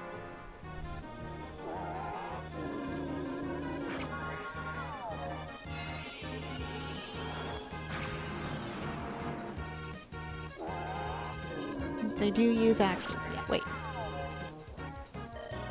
I like Boyd and Nolan. Do Wyvern Lords and Tellius use axes? Maybe Jill and her already do that job for you. Well, I don't consider Wyverns to be axe wielders. I mean, they wield axes, yes, but I don't consider them... They're not axe units because they have the advantage of also flying. And so, like, their mobility isn't an issue, and they generally have better accuracy. But yes, Wyvern Riders, even like the first level of Wyvern Riders, use axes. And then when they promote, they also get lances, but at first they only have axes. And I love Jill, and I've never used Har, but I've heard that he's badass awesome. But I do, yes, Hallow, I do like Boyd. I don't know about Nolan. I do like to use Boyd. He is very good. He's certainly not Hector levels of good, but he's quite good, and his built-in support with Ike makes it much more useful, and then keeping him near his brothers, he's quite good. Otherwise, before this, Boyd was like the only axe user that I liked. Har is a goddamn monster in Radiant Dawn. One-man army. Love him. In my head, it's weird how only in Tellius Wyvern started using axes. Right, because, like, that makes sense, right? That you would have... I mean, because the Pegasus Knights already fly and already use lances. So why not have it be like, this type of flying is faster, but weaker, and has less defense, but uses lances. And this type is bulkier and slower, but uses axes and hits really hard. Like, you know, It was just another thing to, like, make them different.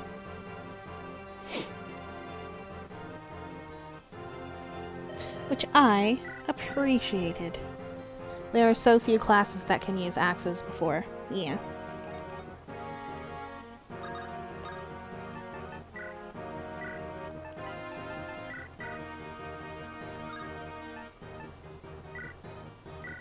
Fortify.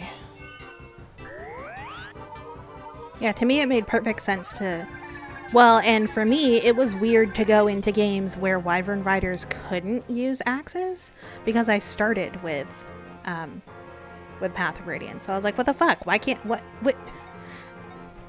Why can't I use an... Why can't they use axes? It makes so much sense. Good job, Elowood.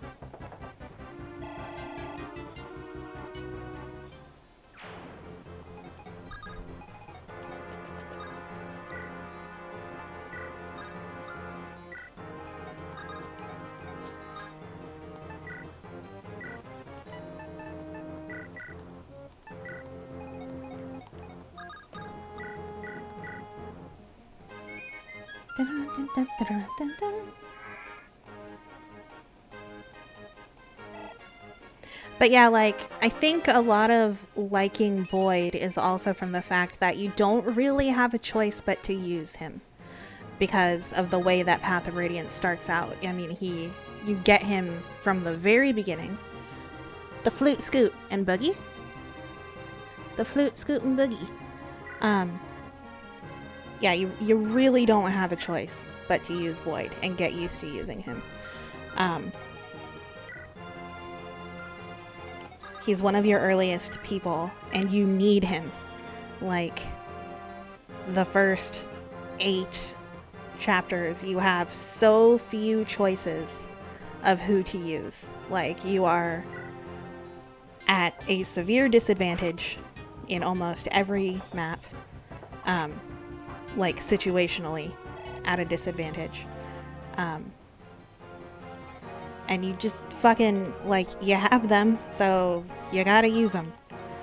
You don't have much, so, like, you just use him. And as he levels,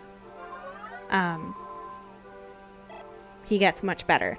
Again, it helps greatly that he's part of the 3 brothers, so you've got... If you've got Oscar or Ike, if you've got Oscar near him or Rolf later, then that helps. And then if you have Ike near him, that helps. So, like, some of the built-in supports are really good for him and help you out a lot. And again, you use them because you don't have as many choices.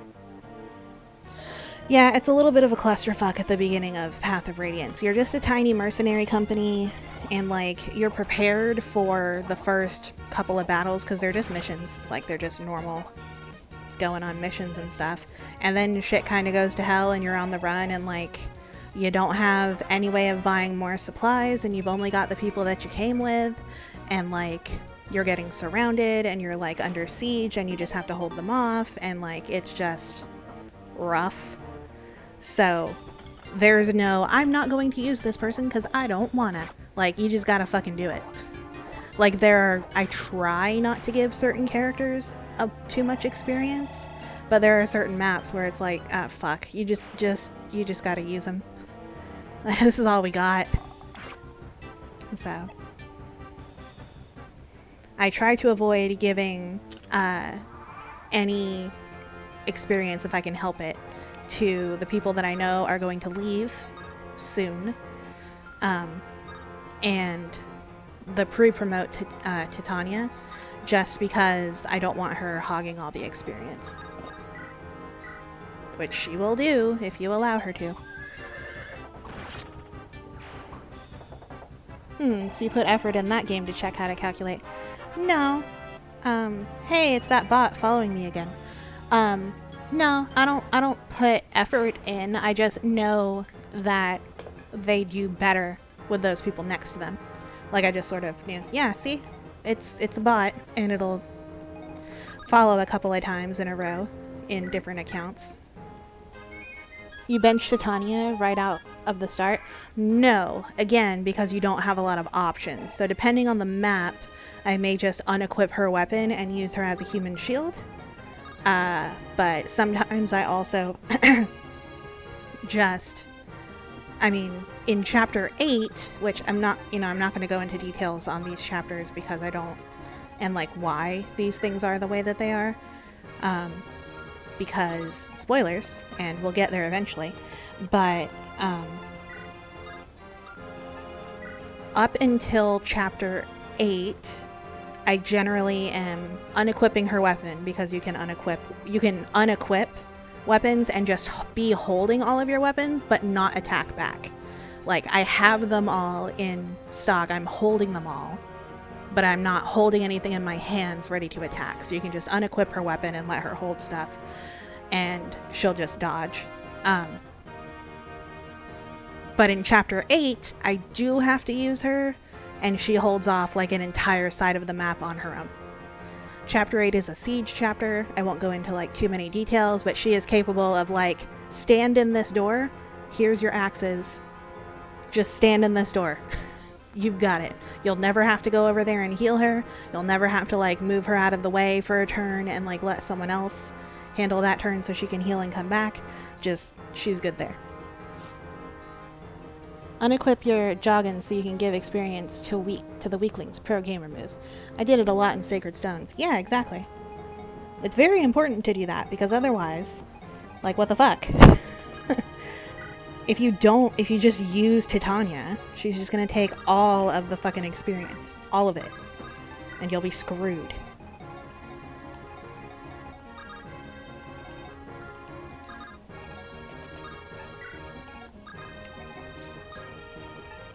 So like as long as they give me a choice,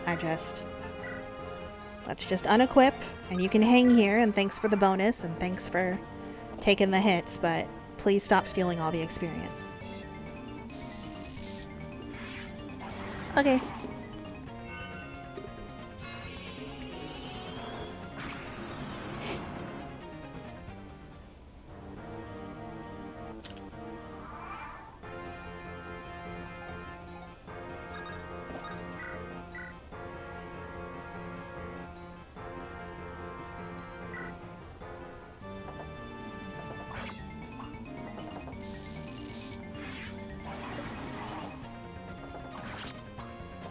Good job, Ellawood.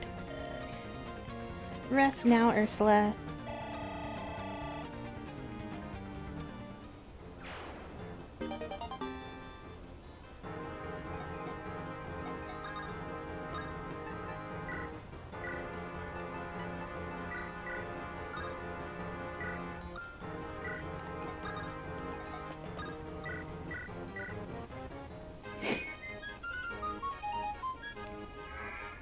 But yeah, there's definitely a couple of units at the beginning of Path of Radiance that you really need to baby. The most important one to baby is obviously Soren when you get him, when he comes in. Like, I immediately like turtle in a corner of the map because Soren comes in at like level 1 and you're basically just gonna have to whittle down enemies and let him kill them to get as much experience as possible. And as long as you baby Soren for a couple of levels, he very quickly starts holding his own, and eventually like you can just have him out there unprotected and he'll dodge everyone who tries to attack him, double them back and kill them. Like, it's crazy. As long as you take care of him at the beginning and give him those couple of levels, he is good to go. And it's definitely worth it, because he's amazing once you get him up there.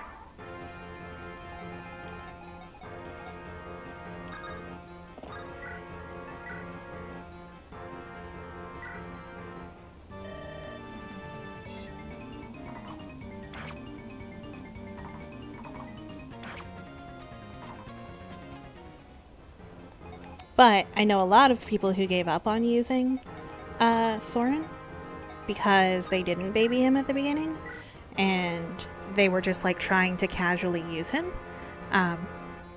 He'll be Soren, as it were. Hi, Drake. Thank you. Do you think Ike is gay? I don't know. His supports with... I think that he is definitely not... Despite the art of him. Despite how people draw him when he's like muscly, like a little more muscly in the second game. He definitely doesn't have any of that macho man toxic masculinity thing going. Like he himself doesn't cry much that I know of, but he is capable of crying and understands that it's okay to cry, like doesn't get upset if other men want to cry, like will comfort them at some point in their supports. I mean, like he comforts Soren pretty constantly, he'll hug him. Ronulf, who is a character who is flirty in general, like picture Claude from Three Houses, just sort of flirting with everybody, like that sort of playful, flirtatious attitude. So Ronulf will often talk to him like that, and he's not like bothered by it in any way, and will somewhat participate back in that. But he also doesn't seem particularly interested in women in general, or any of the women who may seem to be coming on to him. But it could just be like, I don't know, he's 17 and was just trying to impress his father and be a mercenary and probably wasn't even thinking about it. He was just doing his thing. So I don't know. To me, it's hard, like, I don't get any read at all on who he would be interested in romantically or sexually in any way. So like maybe he's into men, and maybe he's into women, and maybe he's into both. I don't know. Like, what is sex? Is it a type of steak? Yeah, pretty much. Is it food related? Like, boy likes to eat. What the fuck? Hector crit with a 2% and at a disadvantage? Ike and meat OTP. Yeah, for sure. Yeah, he just doesn't... He's not super interested in that sort of thing. Ike loves to make friends. Like, he gets along, with pretty much everybody right off the bat. And he's really not hung up on any of the bullshit that, like, society gives a shit about. He's just, like, doing his thing, and if people are good people, man, he'll just be friends with them. He doesn't give a shit if he's, like, not supposed to be nice to these people or be friends with them. Like, he doesn't understand the being racist towards Laguz thing. He's an awesome dude. He just doesn't ever seem to care about relationships of any sort, aside from like friendship and love of family. Like, he loves Soren for sure. He loves Soren, but whether or not he is in love with Soren is a different question, and I don't know the answer to it. Maybe not. Also, whether or not Soren is in love with him is up for debate. Theirs is one where there's like the possibility of Soren and Ike being in love, or potentially Ike and Ronulf. Ike and Ronulf, there's less of it, but for Ike and Soren, I can definitely see it that way. In the past, I have read Ike and Soren's relationship back and forth as lovers, and then sometimes as like, no, they're just like the best possible friends that you could possibly be. A lot of that has to do with, I'm not sure that Soren is interested in any kind of romance at all, so like it wouldn't matter if Ike was into him. It's hard. It's very difficult to say, because given both of their personalities and the circumstances, and like, oh, this gesture was made, but it was in this context, and like, it's definitely not as clear cut by any means as Raven and Lucius in this game.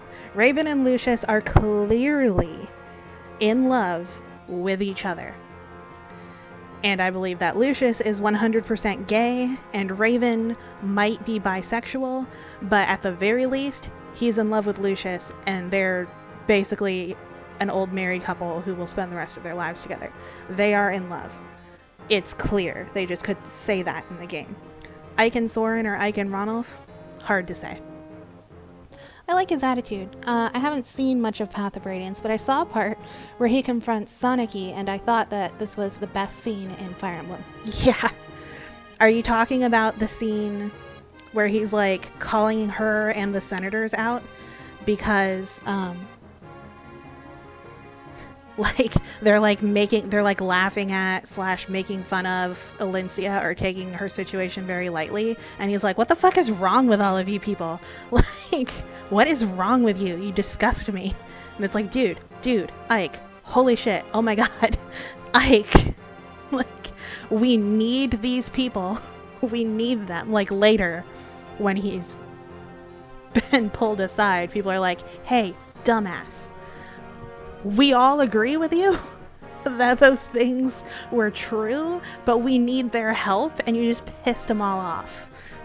Like, we need their help, and you've now, like, fucked up Alencia's chances of getting help from them because they're mad, and the chances already weren't good. I mean, fortunately for him, other stuff is going on, but, like, you know, people were like, yeah, we agree, and it's fucked up, but that's kind of how this works, and, like, shut up. Shush. Shush. He apologizes later. But yeah, to Soniki, not to the senators, because fuck them. He don't stand BS. And the little that I've seen of Soniki, I liked the reason why she chose Ike to work with, too. Yeah, Soniki's also awesome. She's only 10, man. Little girl power. Ike is best lord, in my opinion.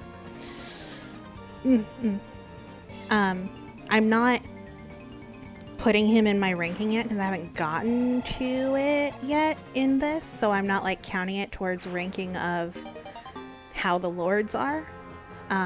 But I love Ike. I like Ike. I need that pin when I play the game. We like Ike.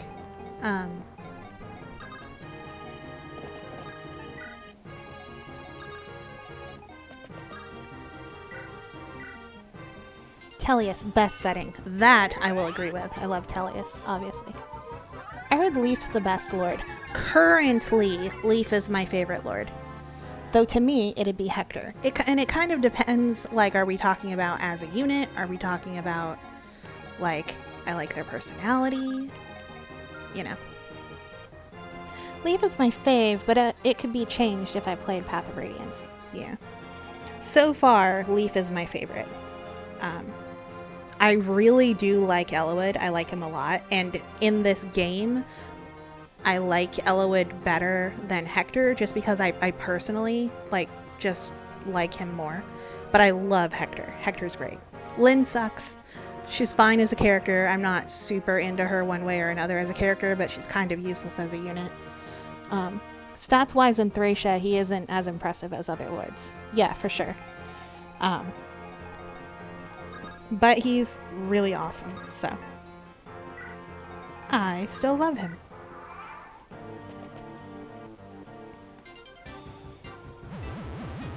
Oh, excuse me. Ah! He got Berserk on the first try. No! Well then.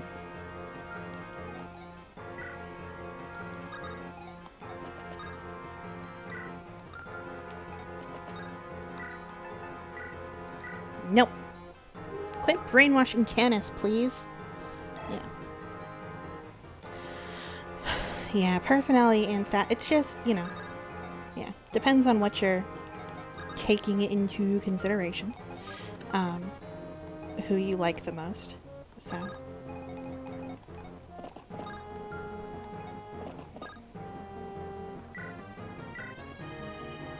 Like, at the end of everything, I'll just have to come up with something more that's like, or maybe a couple of different lists that it's like, does he choose one of the most hard to brainwash? He likes a challenge.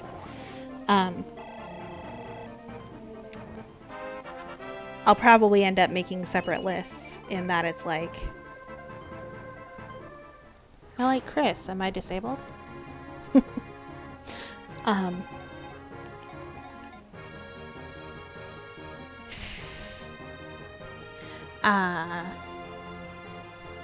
My brain. Yeah, might end up having to make different lists for different reasons. To be like, maybe this is my order personality, like story-wise, who I think is the best lord, and then maybe this is a different list of kick-ass awesome unit, you know. I'm kidding. I've never played New Mystery of the Emblem, but I know people don't like him. Chris was fine. I didn't find Chris to be necessary by any means, but it didn't like piss me off that he existed. I was mostly neutral on Chris.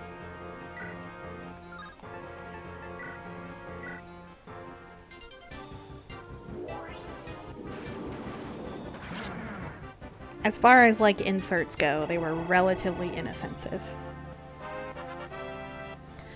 If nothing else, I liked the addition of Chris because it enabled more personality to be developed for the different characters.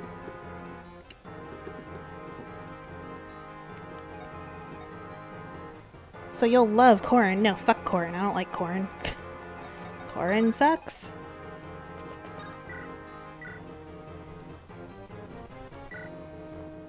Hisses more. I just like Corrin so much that I'm like, I don't want to have a Corrin avatar in the corner. Boo! You haven't even played the game. I don't like Corrin's design at all. That's a start.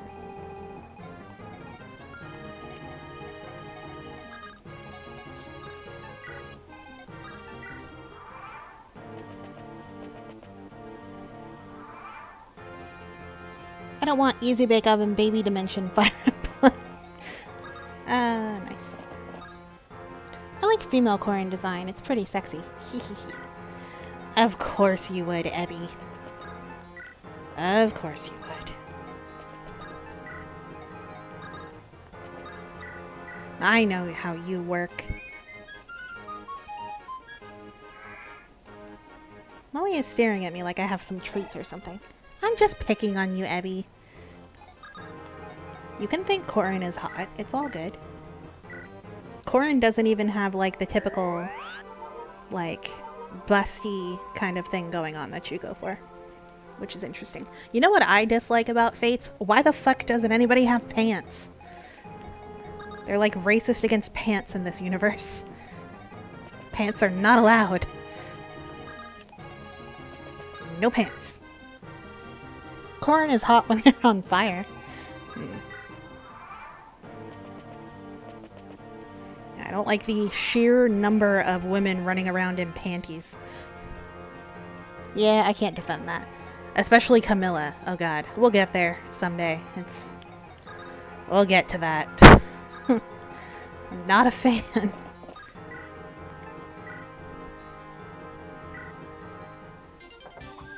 Woo! Good job, Eloyd. I mean, like, certain classes I can forgive. Like, yeah, I don't know. We'll get to that at some point.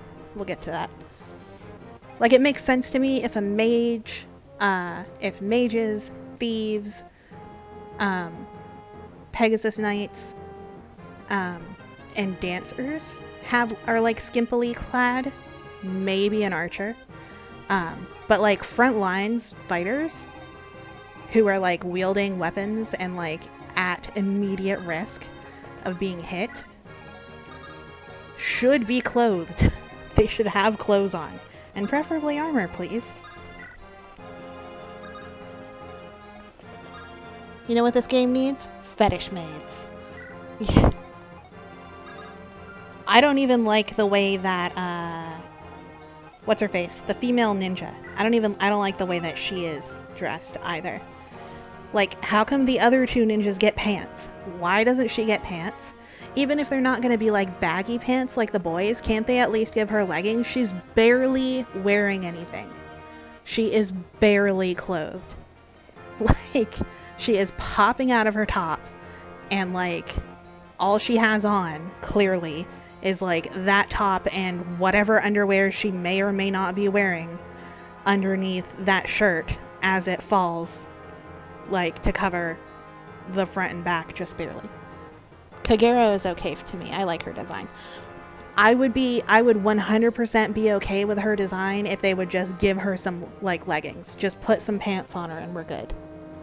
Ninjas are usually drawn like that in media. Female ninjas, I mean. Yeah, and I hate that, because why do the men get pants but the women don't get pants? Like, what the fuck? That doesn't make any sense.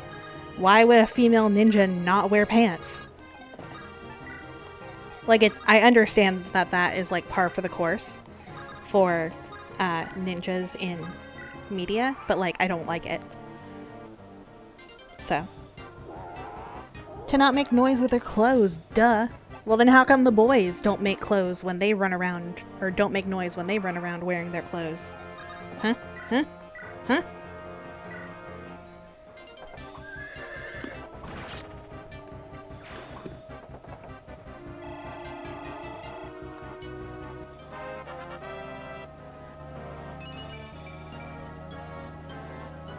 Lady magic, of course.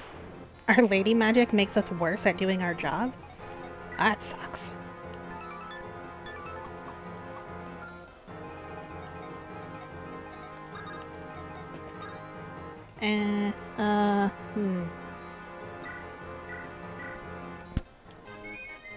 Mother Nature really fucking hates women. Apparently. Oh, I meant the not making sound. Oh, okay. Mm-hmm.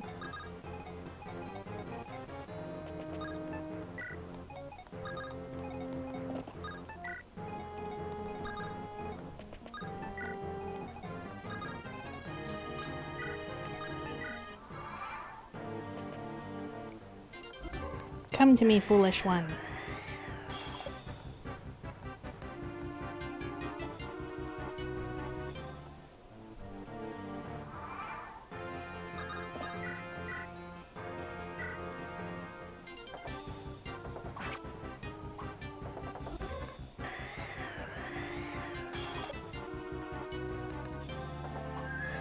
Woo!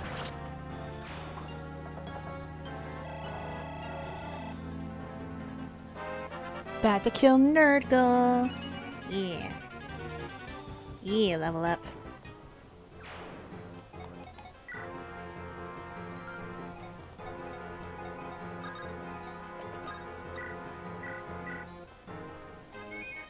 I just wish they did get an avatar that wasn't the center of attention in future games. Can't stand that. Yeah. There's no avatar in Path of Radiance, and it has an incredibly compelling storyline. Just put the avatars in the trash bin. Okay, thanks, please.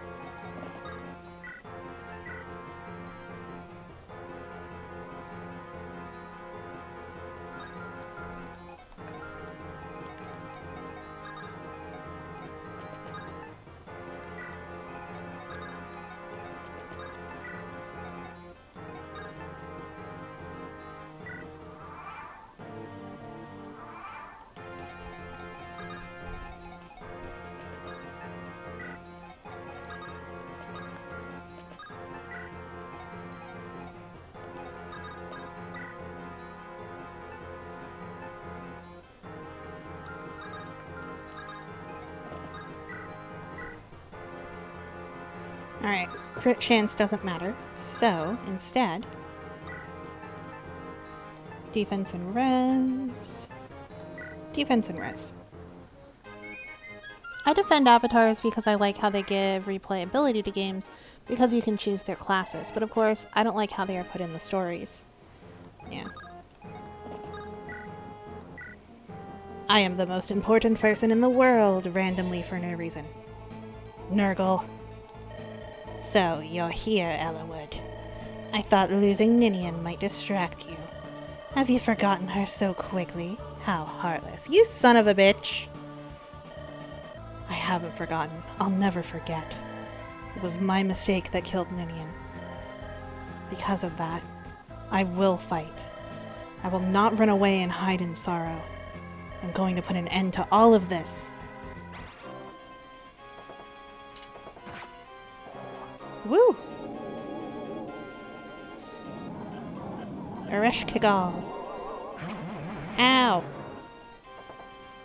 Fuck you. Bitch.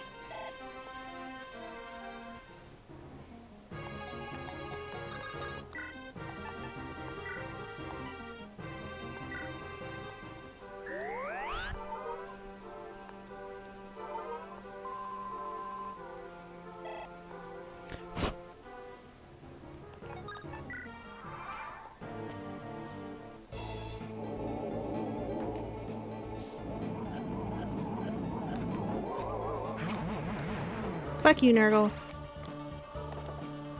Fuck you. And fuck you. Why? Why must I lose? Yeah, not like this. I will not die like this with my last breath. Tremble and despair. Die, monster. Yeah, fucking exactly. Max level Ellawood! Woo!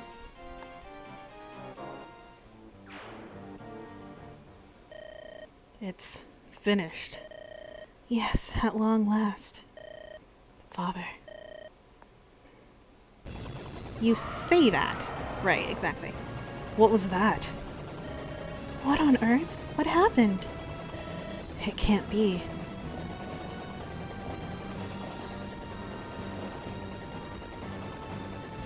Ah, dragons! Ugh. Are those dragons? Nergal's final warning. This is what he meant. What a calamity. If dragons return to this world, the continent will be ash in less than a month. This must end at any cost. I will stop it.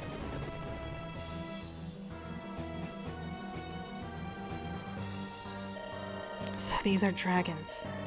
Look at the size of them. I've got a bad feeling about this. My legs are trembling just standing here. There are 3 of them. I don't know if we can do this. We need some kind of help. I'll do what I can. I'll halt the dragons. Strike there.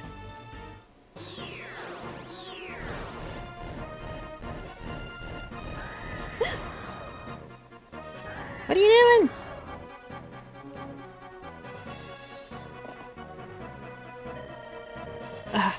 So powerful. Can't they be stopped? Lord Athos, flee! The dragons are getting closer. If we can't stop them here, we are lost.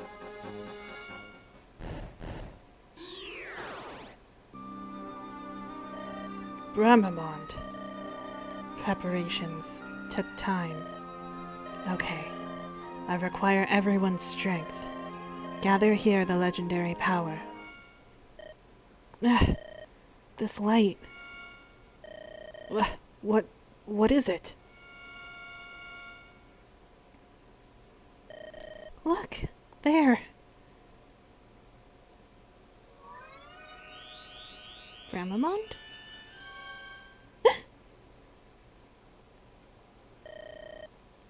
Bring her back. Let the dragon girl's soul be restored. Yay! Bramamond, you're the best! Oh my god, I love you! Ninian? Ninian? Where am I? Girl with the exalted blood of dragons. Use that power to appease them. It's not possible. Use my power in this world. Do you not feel it? Your power returning? What? Yes. I will try.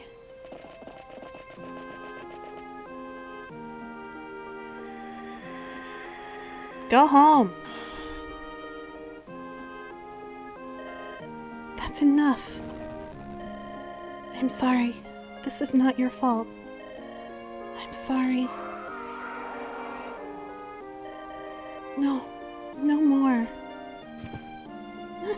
Ninian!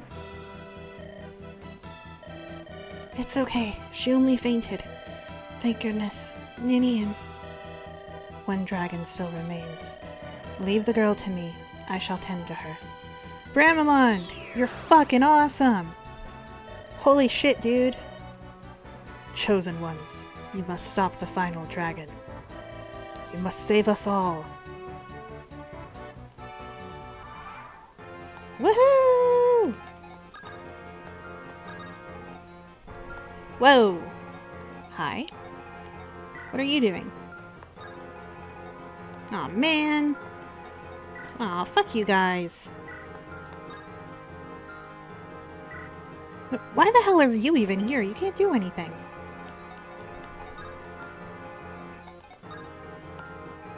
This is confusing.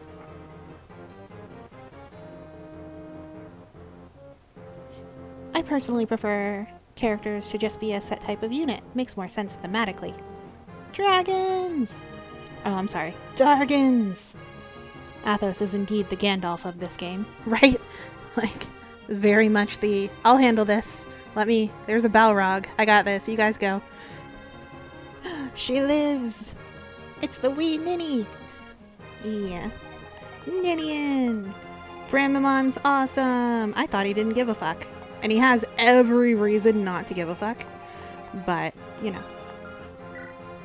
Oh shit, I don't even know how much HP he has. Uh-oh.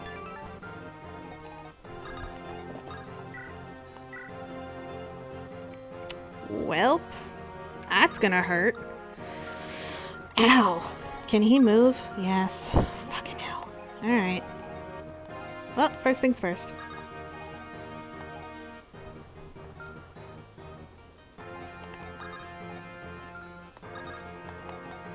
Wait, no. Actually, hello. First things first is this. Restore point before I fuck up. Oh yeah, I also like units that only have one class. I really didn't like the class system in Three Houses.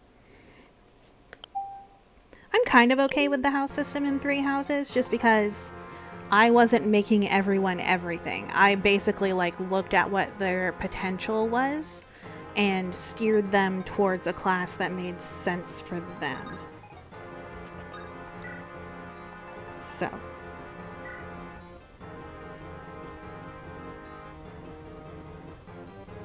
God damn, 100%. What the fuck?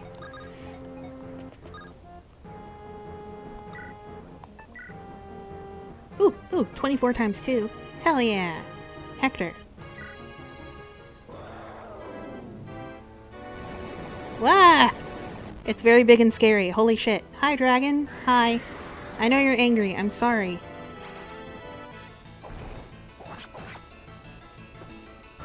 Ow! Ow.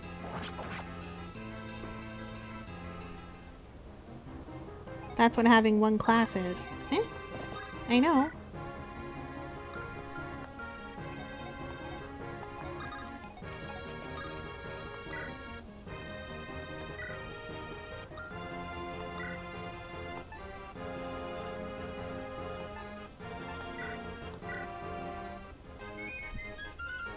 I know, I'm saying, like, I didn't mind because it's not like it forced me to move people around to all sorts of crazy classes. So I just went about it as though it weren't set up like that. Basically, is what I meant. Dragon!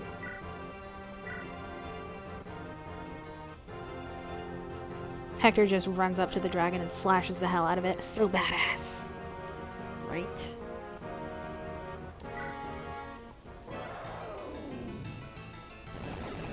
That's because you didn't play Maddening, and I'm not saying that as an insult.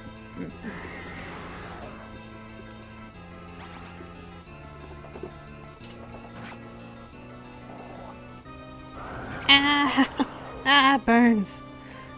The pain. Okie dokie. So, that's equipped. And we fortify.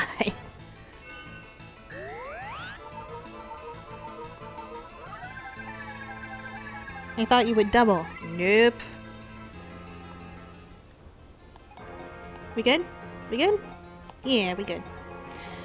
Alright.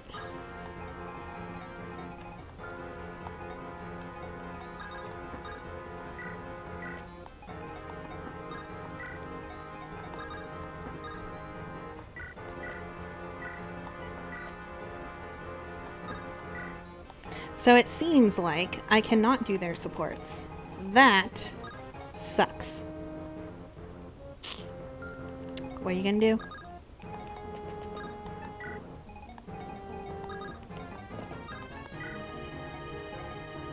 I tried.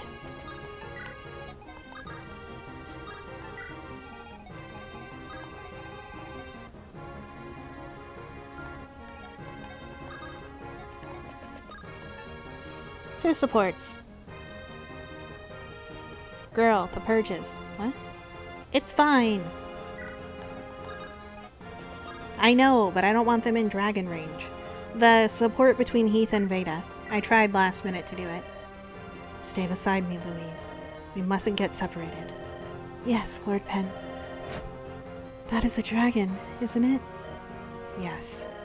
Years ago, Lord Athos and the other legends fought that. Lord Pent. I understand why you're trembling. It's been 1,000 years, but I think I understand why humans and dragons fought. Compared to humans, dragons are so incredibly powerful. Their mere existence must have seemed like a threat. Too much of a threat for humans to bear. 1,000 years. Other than Lord Athos, no one has experience in this type of combat. None of us can begin to imagine what this fight will be like. You're right. However, there is one certainty.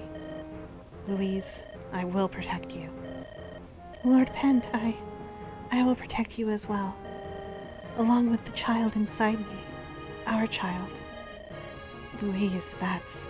Aww. Cute.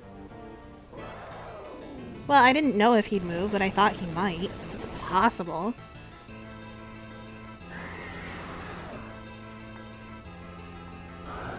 Ow! The pain!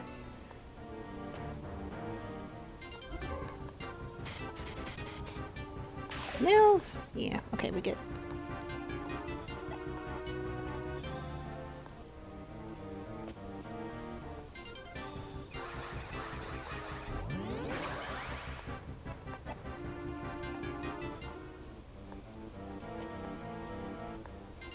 Louise is pregnant, guys. She gonna have a baby.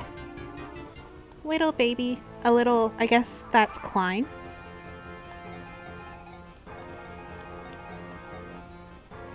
That's inside of her?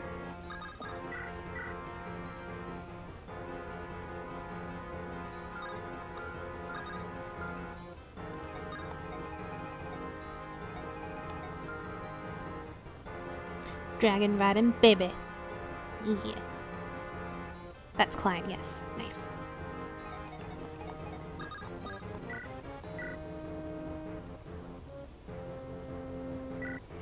I want Eloyd to be the one who kills it.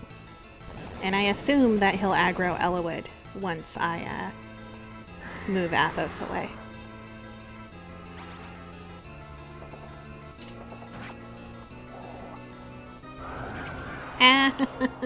Ow.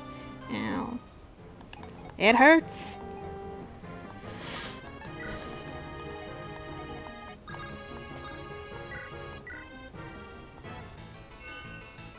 Oh wait, wrong couple.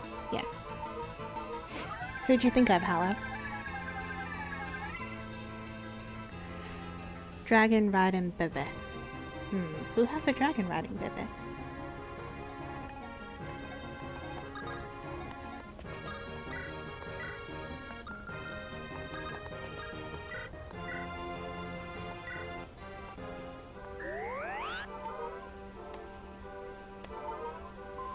Thought she said Veda for some reason.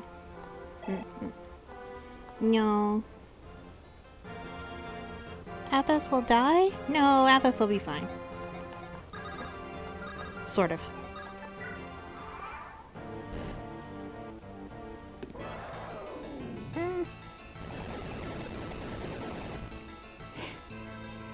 It's okay.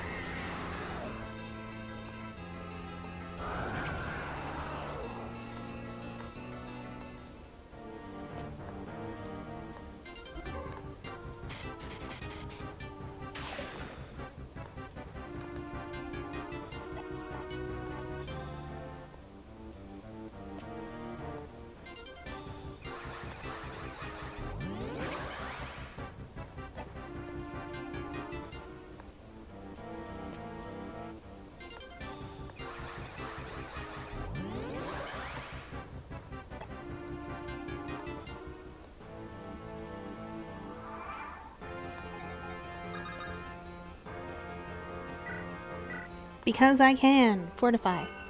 Not a god dragon or something. So the last boss in this game is just a generic dragon without a name. Not epic. Not a god dragon or something. Shaking my head. Right? You're not, oh god. What was the name of the one in the first one? Hang on.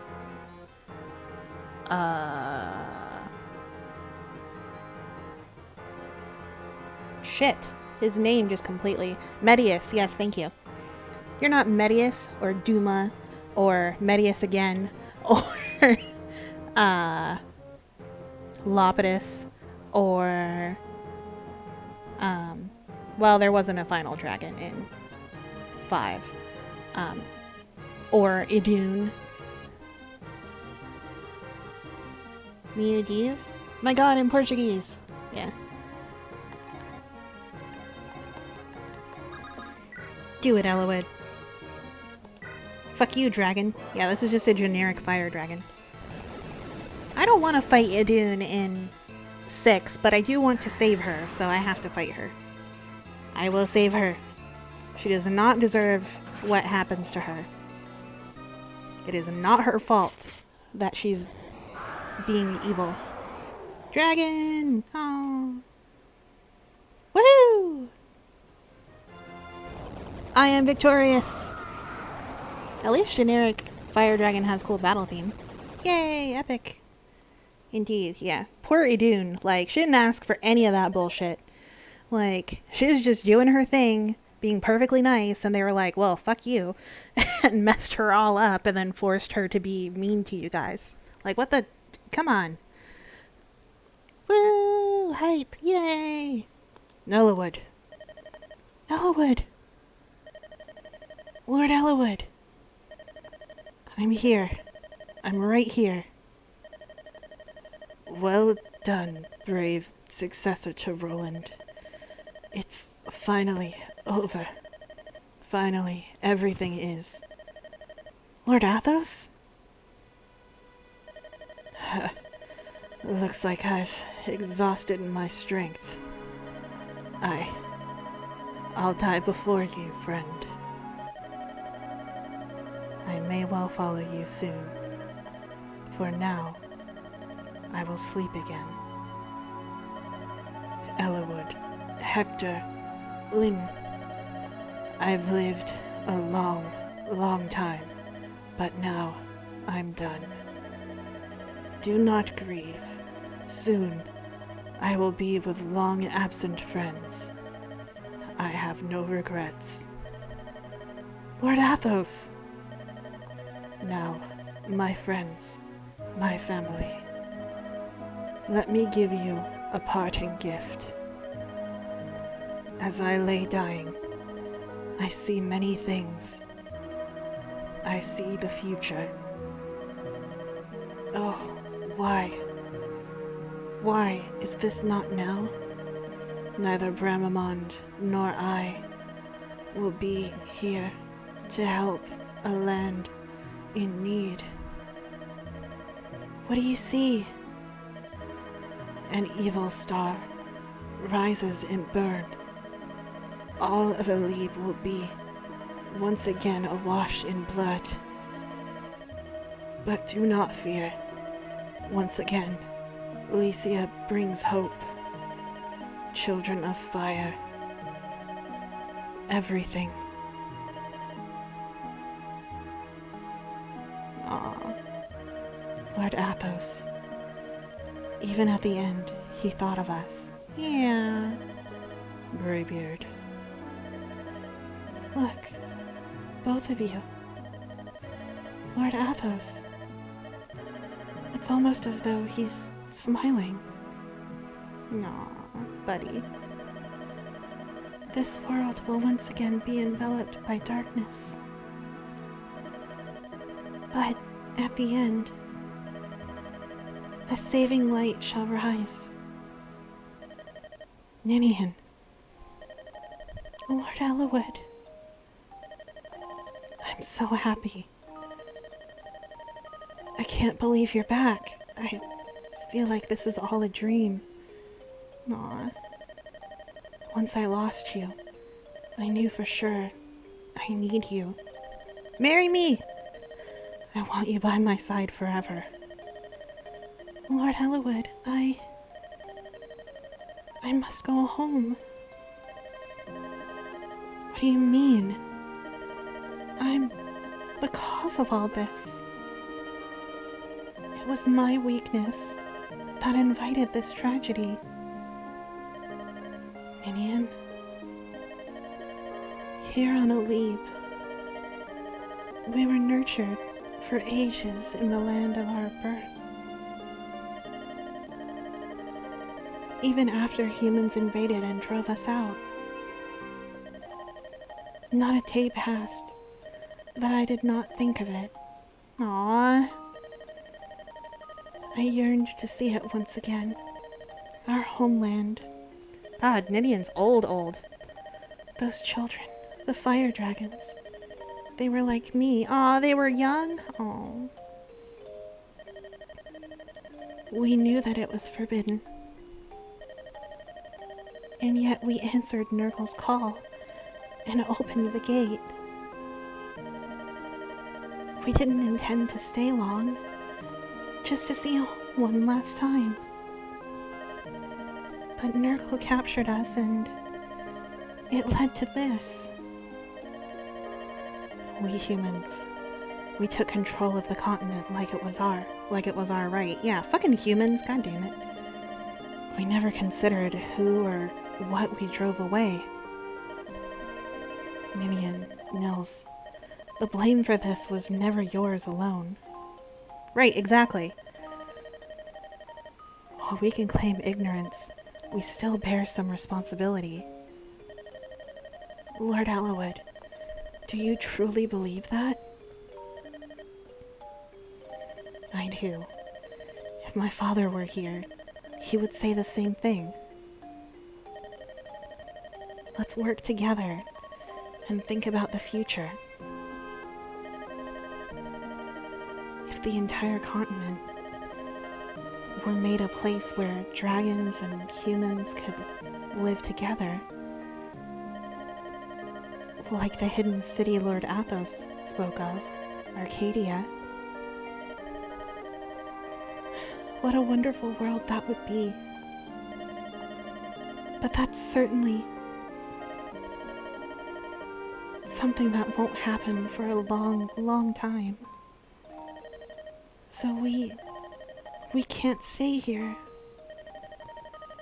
The gate is still open. If it remains so, other dragons will certainly pass through. Before that happens, we must return to our world.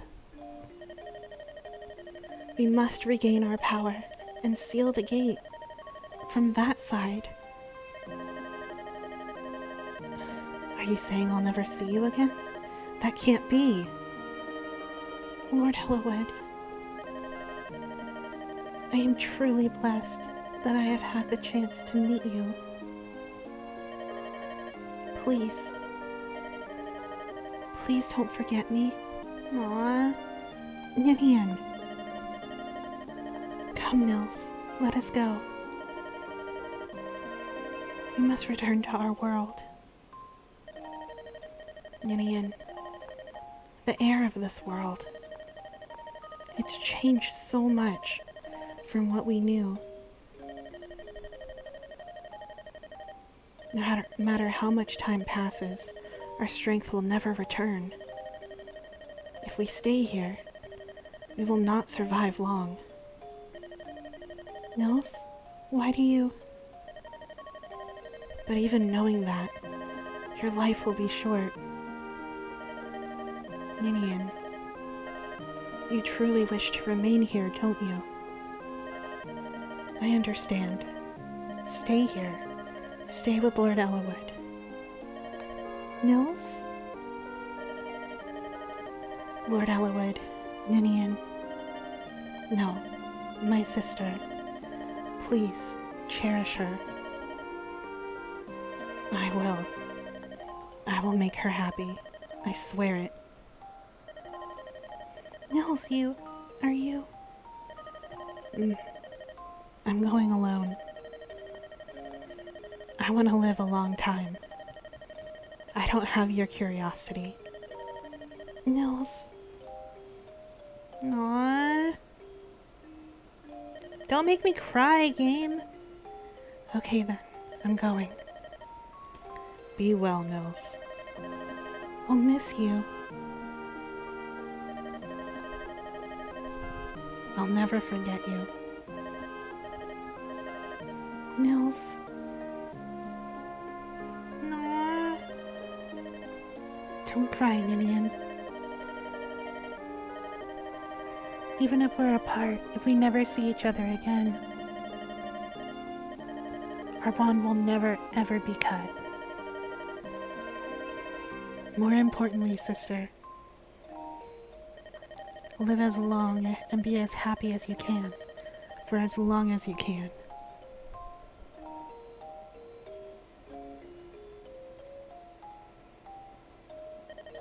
Nils.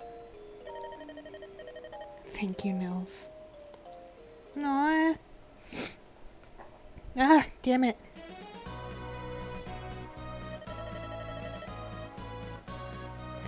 Oh god, fucking text that won't stop.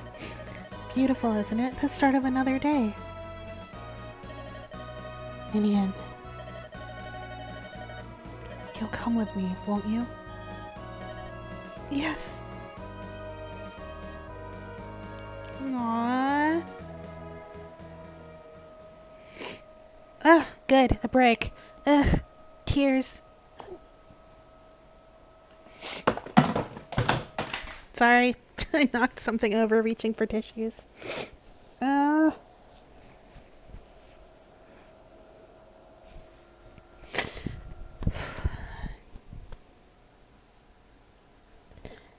Okay. Looks like I'm gonna die soon. Guess I'll sleep now. Not like I'm gonna be doing that for eternity or anything. Unnecessary foreshadowing. Can it be enveloped in dankness instead of darkness? Whoops. Yeah. Oh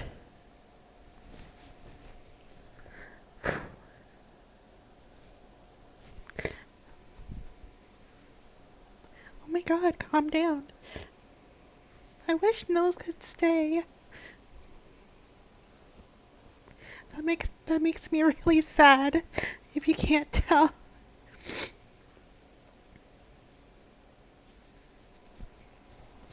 They're very super close siblings, and it makes me really sad that they'll never see each other again.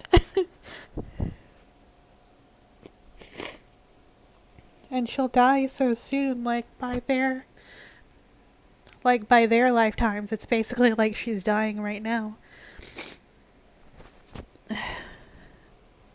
Sorry. I'm like super close to my sister. And it would be so sad if I just like could never see her again.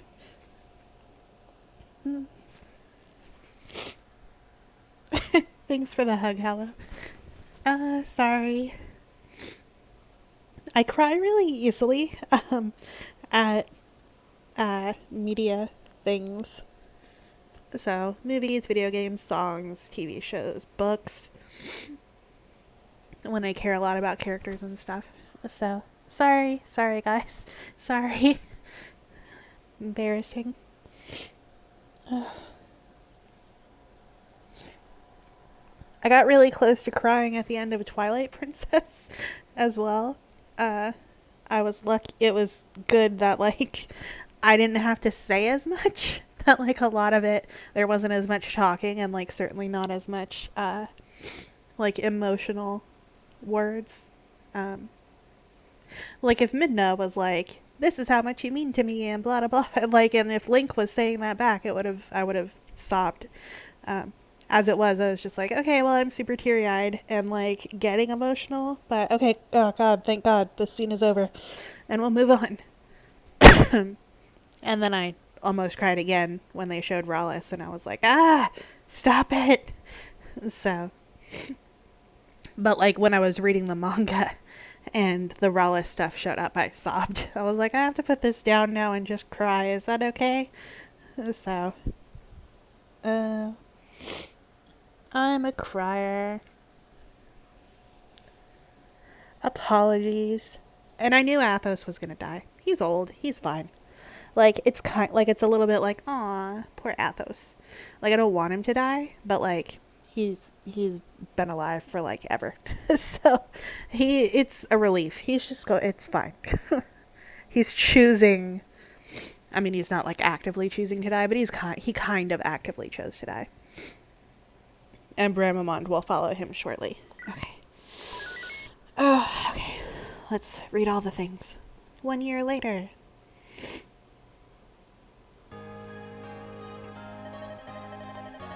So here you are. No, don't talk to me. We're in the moment.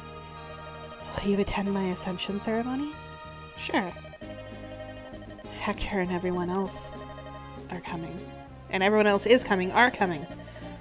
What? These clothes? I look silly, don't I? Nah, man, you look great. Formal dress is so stiff. I can't stand it. Everything's finally resolved.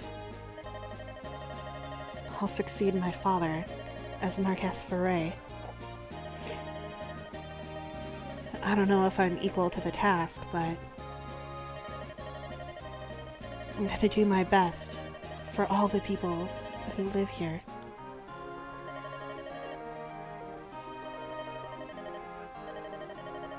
Do you really have to go? I mean, it makes me, yeah. No, I understand. I'm sure that you have things you must do. Yeah, like Spooktober. Thank you for supporting me and everything.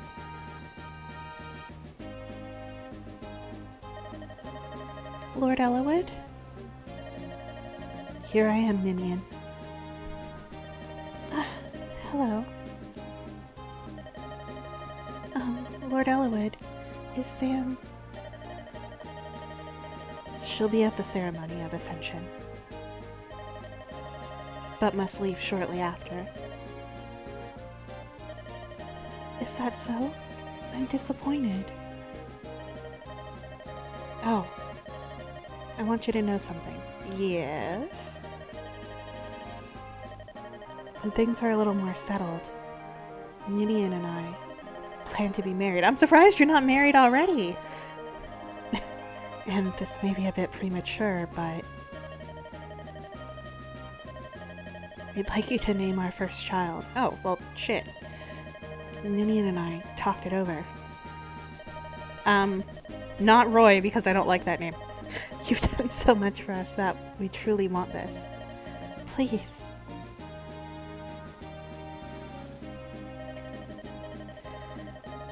So, this is farewell. If it weren't for you, I wouldn't... This world wouldn't be here. Yeah, no, stop talking to me. I'm too important in this. You did it on your own.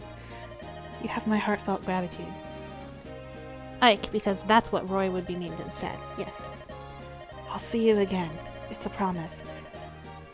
I love that Ellawood has his Marquess Ferret outfit in Heroes, that he has in that outfit, and that Ninian has a wedding dress outfit, because it's like, I mean, I know that technically that's not Ellawood in, like, marriage and wedding clothing, but it basically is. Sorry, I had to take a small break to decompress, and now we get the credits, and eventually I'm gonna have to speed read a bunch of endings. But I did it! Hooray! It just also makes me sad that Nils has to go, because we know, so like, I always knew, I always knew that Nils and Ninian were dragons, and I always knew that if you don't A-support Ninian, she goes home with Nils. And that if you do A-support Ninian, then she stays, but Nils still goes. They won't both stay. Heroes spoiled you. No, I knew before that. I already knew. Because I'd seen that I had seen the ending CG, so I was like, oh fuck, they're gonna leave. But I didn't know that Arcadia existed, so as soon as I knew Arcadia existed, I was like, well fuck, Nils should stay then, and he can just live there with the dragons. That'd be fun. But now I see that the issue is that the gate is open. But, like, can't they just pop in and be like, hey, we're gonna stay here, but somebody else closed the gate. Cool, thanks, bye. See how wildly out of proportion some of these turns are. Oh, here we go.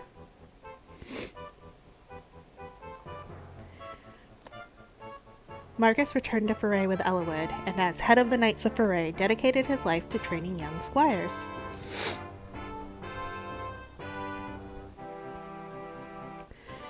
Rebecca and Lowen were wed, and they became two of Ellawood's most trusted retainers.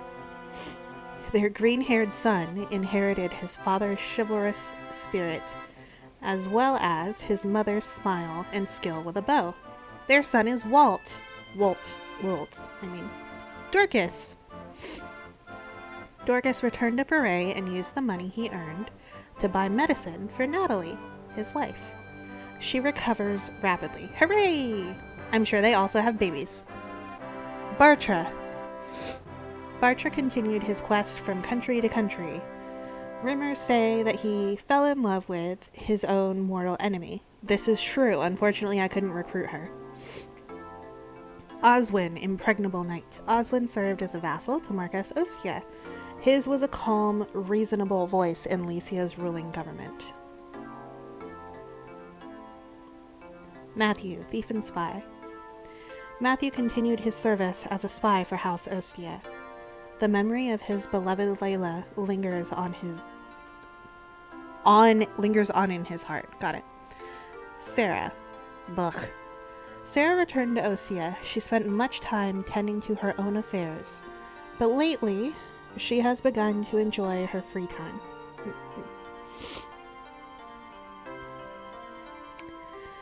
Guy continued in his quest to be the finest swordsman of all Sakai. His form was so perfected that all called him the Saint of Swords. They did Matthew dirty. I know, poor Layla. Urk and Priscilla! From my boyfriend Nathan. They fell in love amidst conflict. Though he was not nobly born, Urk's talent and his link to Lord Pent earned him the peerage he needed to wed Priscilla. As a trusted magic teacher, he lived his life in happiness. Woohoo! All for you, Nathan. Kent and Fiora. Although they returned to their respective countries, they visited one another often, and their relationship bloomed. When Lyn abdicated Kaelin's rule to Ostia, Kent resigned, went to Ilia, and married Fiora. Aww.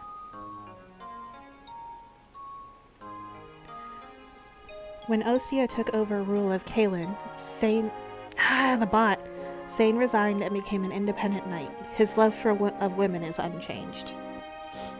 He turned into Cecilia's teacher. Sweet. Will remain... Oh my god, you see? Will remained a knight of Kaelin even after Ostia took over. He became the commander of Ostia's Kaelin Archer Division. Raven and Lucius! After the conflict, Raven revealed his past to Hector. Hector offered to rebuild Raven's home, but Raven refused. He and Lucius traveled as mercenaries, but Lucius is pleased to see his friend's heart has been eased. Aww. Better block if you can. I can't because it's multiple different accounts. Canis returned to his family in Ilia. Some years later, he and his wife died trying to stop a snowstorm. His child was raised by his old mother. Canis dies fighting a blizzard.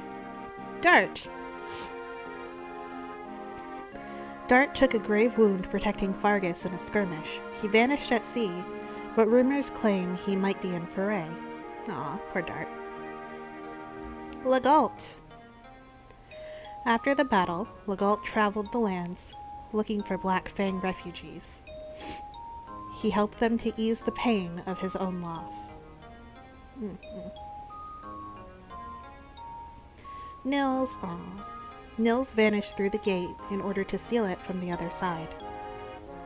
Those who saw him go will never forget his look of sorrow. Oh no! Why? Fuck you, game! Jesus! Isadora and Harkin. They were married shortly after returning to Foray. Their love grew during their years of service, and now it blossomed with the blessings of Eliwood and Eleonora. Many envied their good fortune. Wholesome, but I can't see Lucius as a mercenary. Yeah. Heath moved to Ilia and became a mercenary knight of some fame. He fought not for country, but for people in need. Yeah, good man Heath. Hawkeye.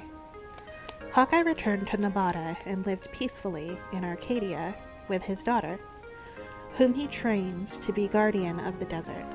Nice. He was sad, like so sad. You wouldn't believe just how sad. I know, oh god.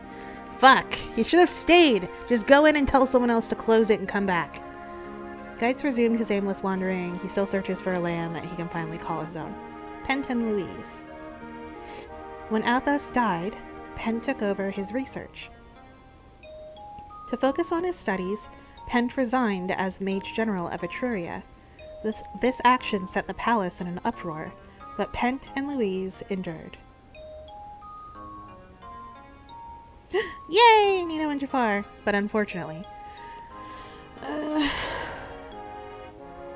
they were married after the conflict and were gifted with twin boys. Their time in Foray was happy until bounty hunters came for Jafar. To protect his family, he disappeared. Nino vanished in search of him. No! They were happy for a few years. Some rumors say that Veda died at the hands of Byrne forces. Others say she now serves Byrne's prince, Zephiel. No! I know. No one knew the old him. No one knows what became of him. He vanished, as though he never existed. Yeah, Renault was just sort of there for 5 seconds at the end.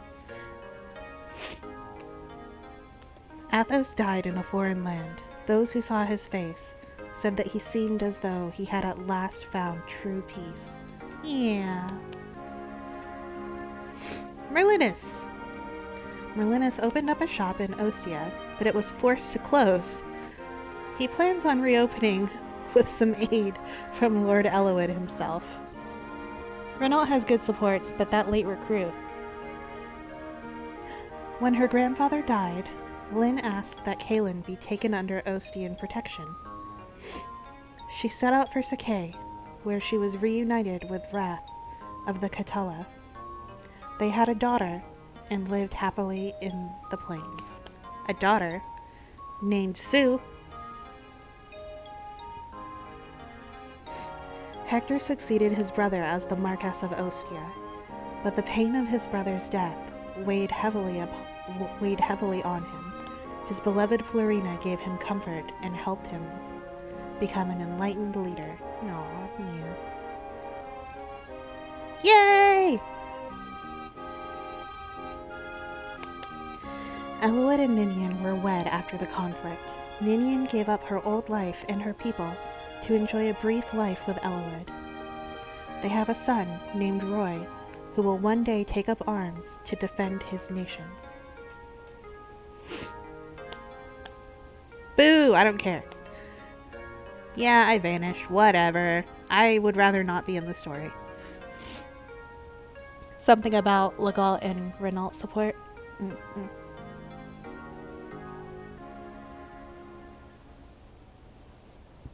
Excuse me.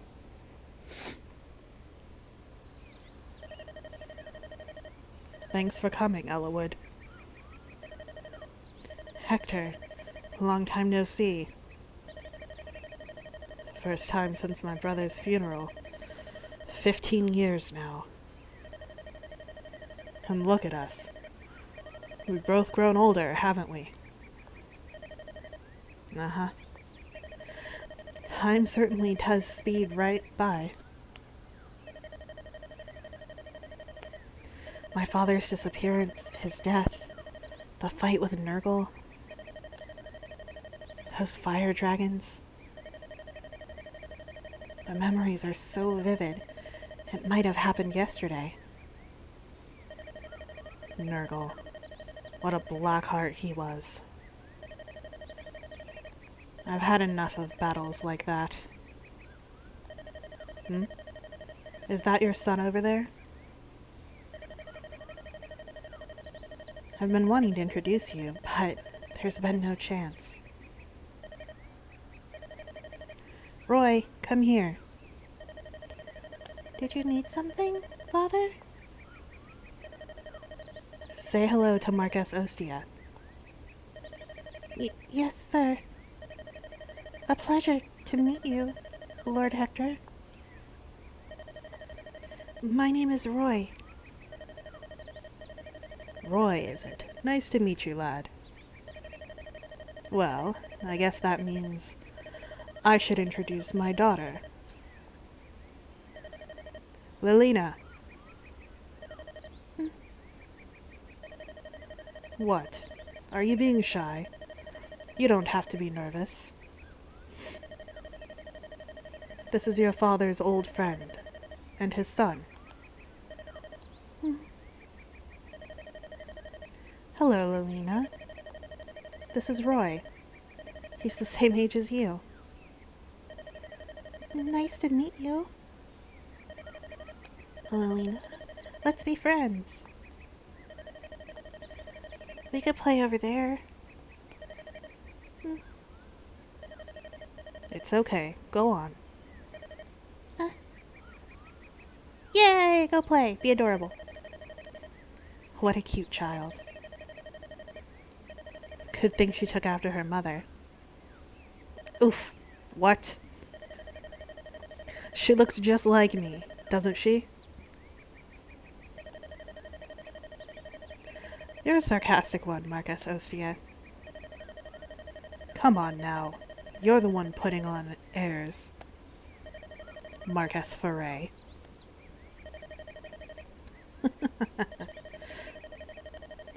The only thing older about you is your appearance.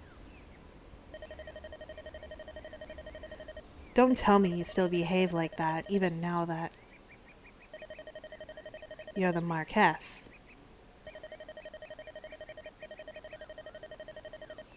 I'm always on top of my duties as Marquess, but when I'm around you, I want to relax, so please.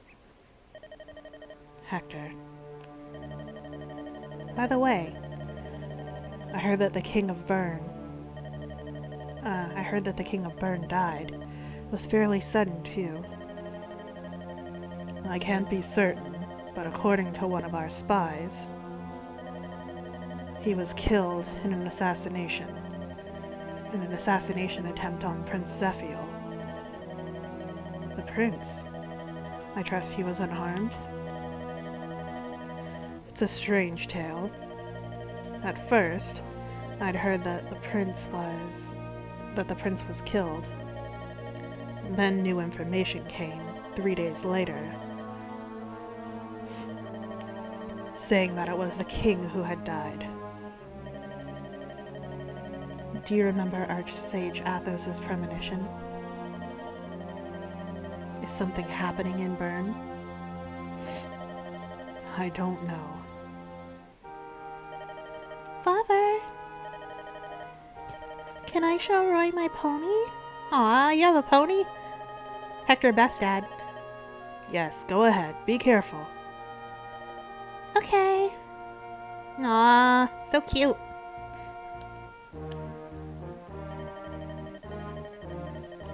For the sake of our children's futures, I'll stop anything that may happen. I'll sacrifice my life to make it so. Once again, Licia brings hope. If that turns out to be wrong, no, it must happen.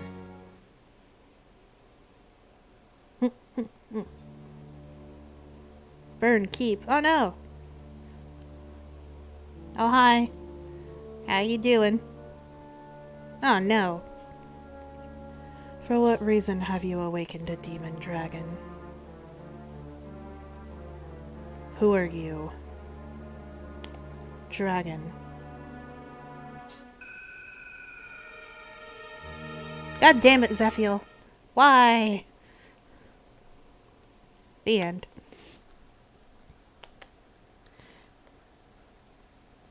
Okay. Some people say the curse of Armand's kinda extended Hector's lifetime. I think his family has something of a curse that makes them live shortly, but the curse of Armand's makes the owner die in battle. Oh, interesting. So that's why his brother died, and I guess their father died really early as well. Interesting. Sucks about his brother, but yeah, I was confused because like I knew that Hector became Marcus Ostia, but I was like, so I just assumed. Well, first of all, I assumed that Hector and his brother did not have a good relationship. I don't know why, but I just like assumed that Hector and Uther didn't have a good relationship. And then I assumed that since I knew that Hector would become Marcus Ostia, that we would see Uther die. I guess I assumed because I was like, well, Uther's gonna die, so maybe he like turns evil and we have to kill him, and that's why Hector becomes Marcus Ostia. But no. I think it might tell better in Hector mode, because I didn't get it either. Okay. Hector, why the beard? Needs the mustache. Yeah. Little baby Roy. If he dares touch my daughter, you will have no heritors, Ellawood. Yeah, it was very cute, for sure. Nothing to worry about, for sure, with Burn. With our premonition from Athos. Idun? Yeah, he totally summoned Idun. Yeah, like I already know what the deal is with Idun. Idun being a divine dragon that through some sort of fucked up magic, they basically like shattered her soul. And like, so like she's alive, but basically, and like her mind is there, but like she's also somewhat empty. And they basically were like, we're destroying your soul within your body and we're just going to use you for whatever, and like twisted her with dark magic so that she became a demon dragon. But she is actually a very good person and a divine dragon. They've just fucked her up. So I get very mad about the fact that Idun is like an evil final boss dragon, because it's like, what the fuck, man? She didn't ask for any of this. Like, at least the other final boss dragons, like, I mean, like, Duma's kind of sad, because, like, it's not his fault he degenerated and went crazy, but you're at least putting him out of his misery, and it was something that was going to happen anyway. But, like, with Idun, like, she was just living her own life and doing her own thing, and then they fuck her over, because she's a divine dragon. She's insanely powerful. Like, crazy, crazy powerful. So why not use that? And they can't make her do what they want her to do, and she won't do what they want her to do because she's good. And so they're like, well, fine, you know, no soul for you, and we will control you now. And that's fucked up. But anyway, yeah, I wonder if they explain better in Hector mode. That would be interesting. I will play Hector mode at some point, just not right now. I am going to, I guess, probably stream and play Hector mode at some point in the future, but replays of games to play different modes of them will not happen until I've gone all the way through. So once I've gone all the way through 3 houses, the next Fire Emblem game that I do after 3 houses, well, I'll probably play Fire Emblem Warriors with my boyfriend. And then go back and we'll play Hector mode for Blazing Blade, and then another route of Fates, and then another route of 3 houses. And then after 3 houses at that point, I'll go back and play the alternate route for Sacred Stones, and then the last route for Fates, and then the last route for 3 houses. So, well, that's that. Did you like it? I liked it. Yes, I liked it a lot. I would not say I loved it, which is a little disappointing because I hoped that I would.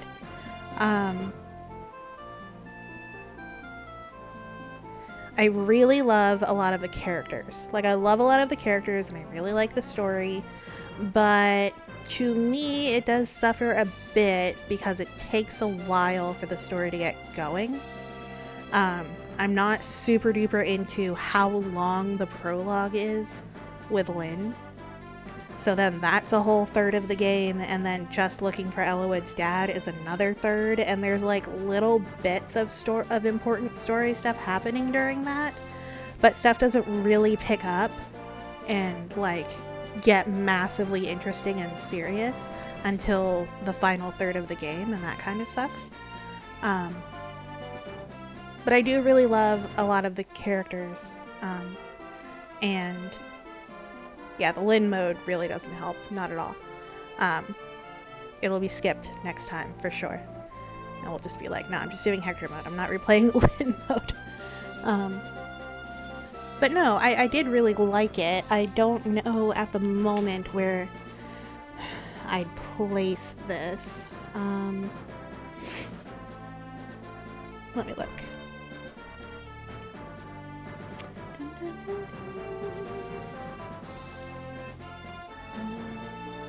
Let me look at my list.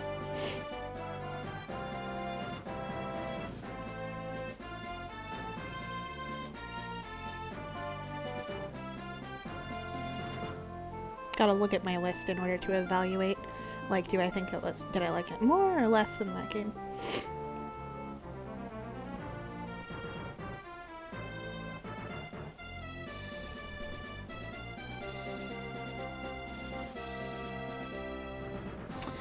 Did I like it more? It definitely can't be higher than 5. Because so far, well, okay.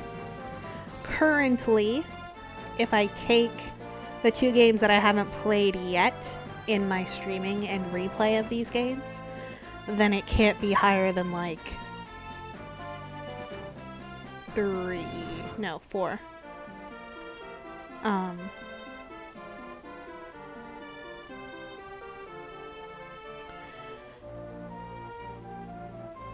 Currently I have Echoes as top.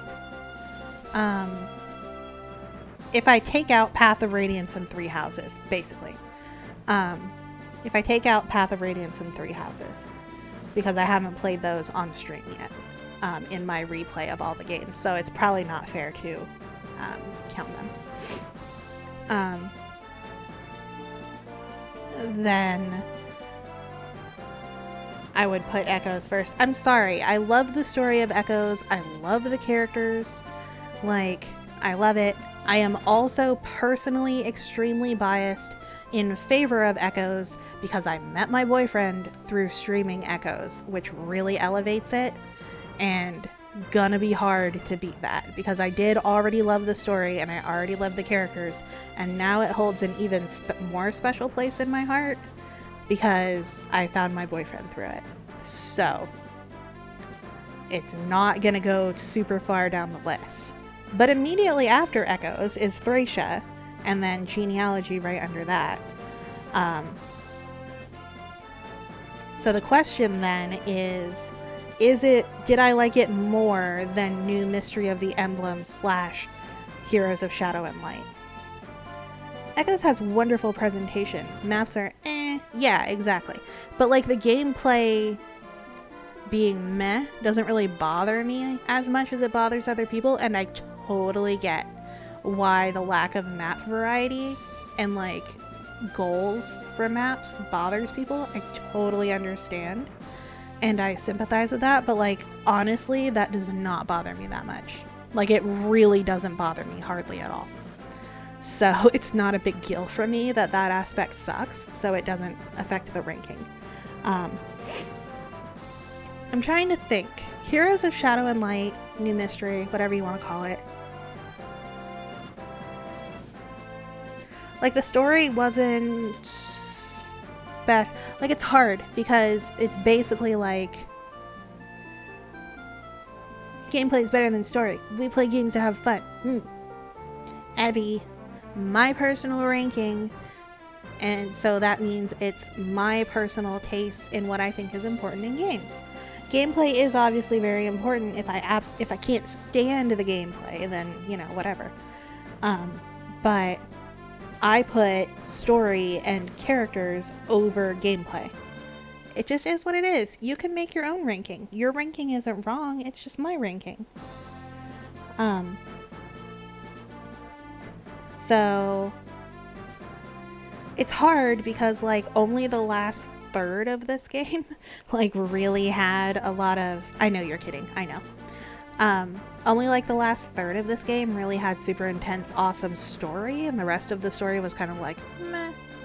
But I really like the supports and I really like the characters. Gameplay was good and fun. So I think that I would put this above New Mystery just because I like these characters more, and what story we do get when it does speed up and get like more interesting is better than and more original than the story that we get in New Mystery, which is really just sort of a rehash of the original game anyway, and is pretty basic. So currently I would put this at 4 personally.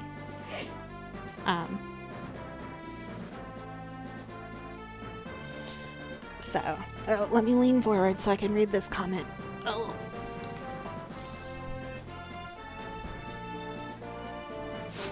I prioritize stories and characters too, but story and gameplay have to hit a good balance. If either is bad, then it's just a bummer to me. Yeah, like, for example, with Fates, the fact that people say that the gameplay is really good and really fun is not going to be enough for me to balance out how much I am going to dislike the story and writing and characters. Like, I just know it's not going to be enough, you know? So, the game was really long. The game was long. It's just that, like, really, we were at chapter 20, before this was like a major thing happening. Don't get your expectations too high in Fate's gameplay, by the way. Maybe it's not for you. Right, yeah, and it very well likely might not be. I just know that I have no expectations about the story and characters. So, if I find something redeemable, I'll be excited. No, and Ebby, we've discussed it before. It's just that, like, the first 2/3 of this game are very, like, small, personal stories. Like, we're just worried about, like, Kaylin and, like, Lynn going to get to see her grandfather. And it's like, okay, well, that's cool and all. But, like, it's not, like, a big, giant, continent-wide war. You know, and then we switch from that to now we're Eloit and we need to find her dad. And, like, obviously that's important. But, like, it's not... I do like for the story to be more grand and epic. And in other games, they start, like, grand, epic story time pretty quickly. You know? And, like, even if the initial mission isn't like, woo, grand, big, epic story time, it's very quickly just, like, domino effect. Alright, shit's getting crazy, and, like, this is happening, and now this is happening, and we may not yet be in a save the world sort of thing. But it'll get there, and it's already like, oh shit, you know? And again, that's kind of a thing that Path of Radiance semi-spoiled for me. Because I think you're only like in chapter 5 or 6. I think 5. When it's already like, fuck. It's like between chapters 4 and 5 that it's like, oh, our country just got invaded. And, okay, cool. So now we have to run away and leave here and try and seek refuge elsewhere. And now we have to keep leaving from there and we're like on the run, you know. There's too much small conflicts in here while having the quest of searching for his dad. Yeah. Was to extend on that, I guess. Yeah, but like, if you dropped the entire Lynn story, which isn't super necessary, honestly, to me, the most important thing that happens in Lynn's story is the fact that you see Elowood meet Ninian and Nils. Like, seeing Ninian and Nils in, her story is like the most important part of her story. Otherwise it's like, you know, whatever. The rest of that really could have just been like part of her introduction, that it's like, oh hey, by the way, this is Lindis, she's from the plains, and but is actually the granddaughter of the Marquess Kalen, and blah blah blah blah blah blah blah blah. Okay, cool, welcome Lynn. All right, here we go. Like, you know, I didn't really need to play it, and we certainly didn't need to play it for 10 chapters.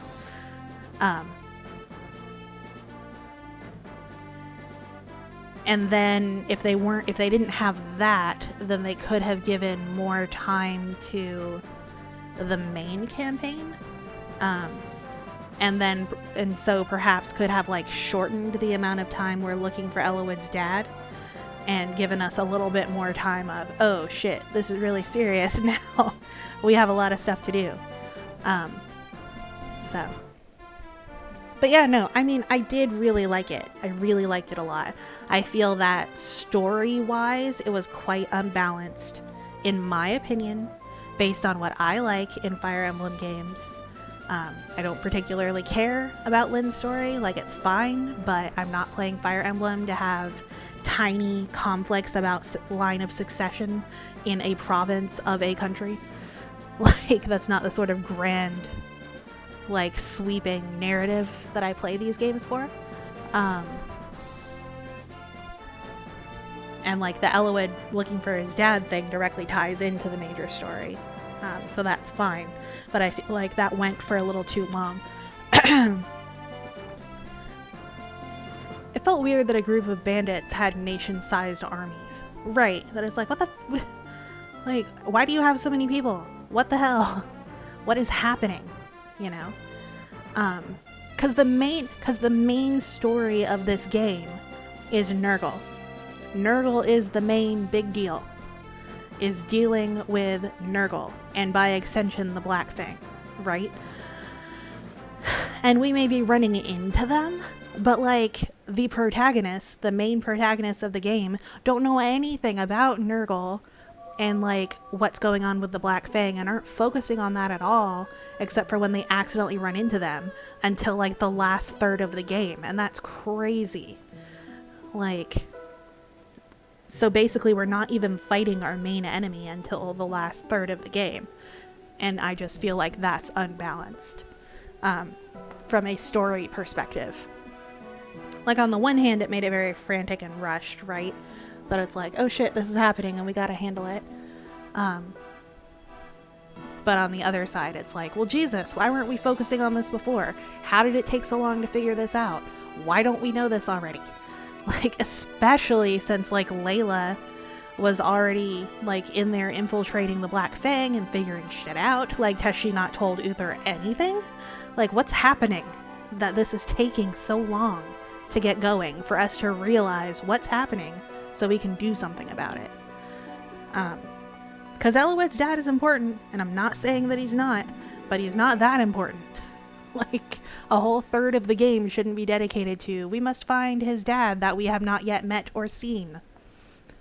Like, I have not seen Elbert, we've not talked to him, I don't know anything about him except that he's Elowood's dad and therefore probably a cool guy. Like, I got nothing. I have no attachment to him. I can't see or hear the name Layla without hearing the song Layla in my head. Layla. Yeah. Clapton, yay. But yeah, just a bit unbalanced story-wise. But what story, that third of the story where I feel like they needed to extend it and like either shorten or completely eliminate the first third of the game. Either preferably shorten up a little bit the middle third of the game and definitely extend the final third of the game. Like, could have done more with that. Would have liked to have known about that stuff for longer, or been working towards doing that stuff longer. And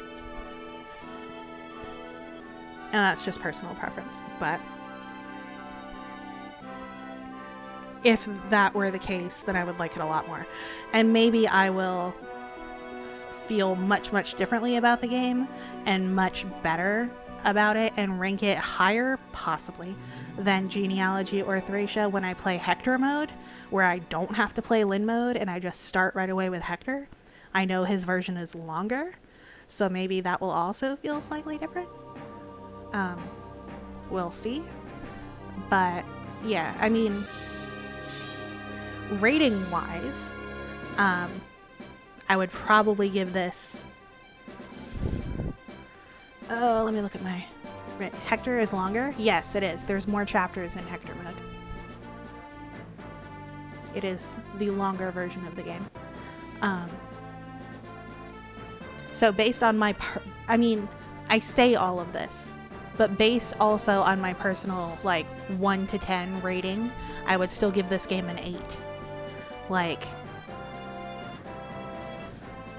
bigger, longer, stronger, faster, as befits Hector. Maybe I felt it was too long because I wasn't having much of a challenge. Also that, probably. I would give, like, either a 7.5 or an 8. I don't do, like, half point scale, but, like, my personal scale being how I feel about the game and my likelihood of replaying it, it gets an 8, in that it was like, I will probably replay this game. I know that I'll replay to play Hector mode, but I may replay this to play Eowyn mode again. That is a thing that is likely to happen, as opposed to, like, Shadow Dragon, which I'll never play again. I have no desire to play Shadow Dragon ever again. So yeah, but it's not like I absolutely loved it and I'm definitely going to replay it multiple times kind of situation, you know.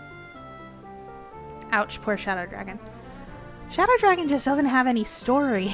It was, like, so long into the game.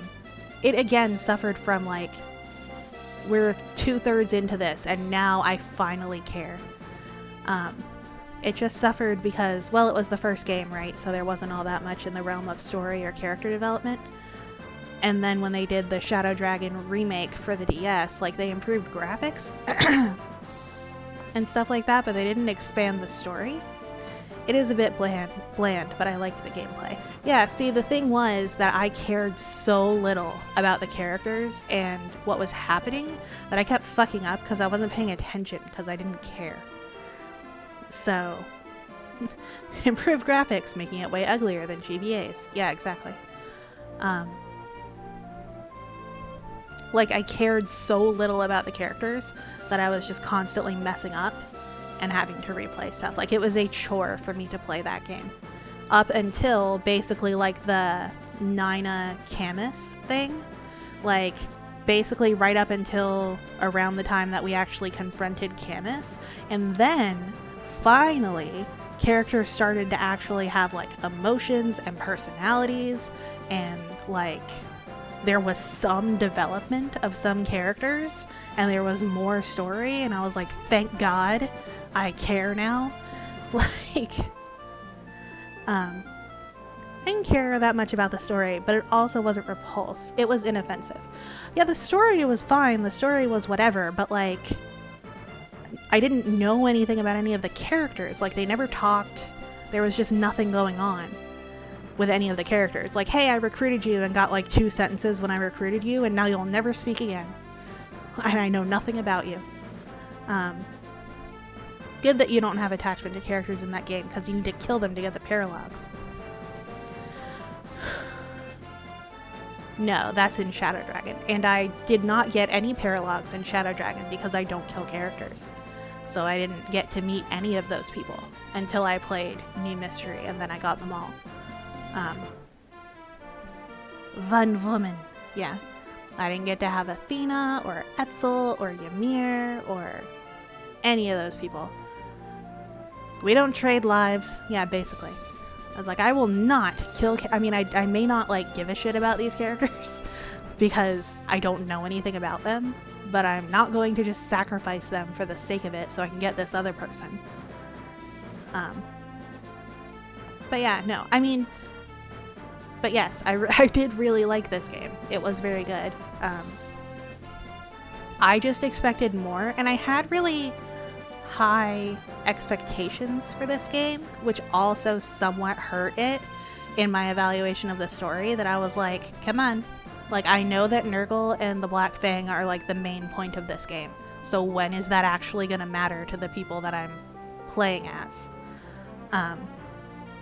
And I mean, I have been attached to these characters and learning about them, but like only sort of since I first played Path of Radiance, because the gallery for the characters from Blazing Blade was unlocked and viewable in Path of Radiance. So I saw all of the artwork for Hector and Elowood and Ninian and Lindis and all these people. Canis really stood out to me as one that I loved. Like immediately, because his design was so good. You know, and so like I already was developing attachment to these characters and like what I thought their personality would be like. And then, because I'm old, the internet was more of a thing. And I finally had decent internet, and I could go online and start learning about stuff. So I like vaguely started to understand the plot because of looking at like the CG stills on Syrian's Forest. Like I wasn't reading what the plot was about. I was just looking at like, oh, you know, this is like an art still in the game, and that tells me some things about it. And then I started reading supports between characters because I wanted to know more about them, but I didn't want to read directly about them because then it would tell me stuff about the story. So instead I was like, how do they talk to people? And I'll get their personality from that. Which is how I found out that Matthew was with Layla and Layla died. And that they were both spies. Like, I found that out because it gets brought up in support conversations. So I was like, oh shit, that sucks, dude. Like, that sucks. I feel bad for you. You know. That sort of thing, like, just happens when you're reading supports. But I didn't know that the whole point of starting this was Elowood's father has been kidnapped. Like, I didn't know that.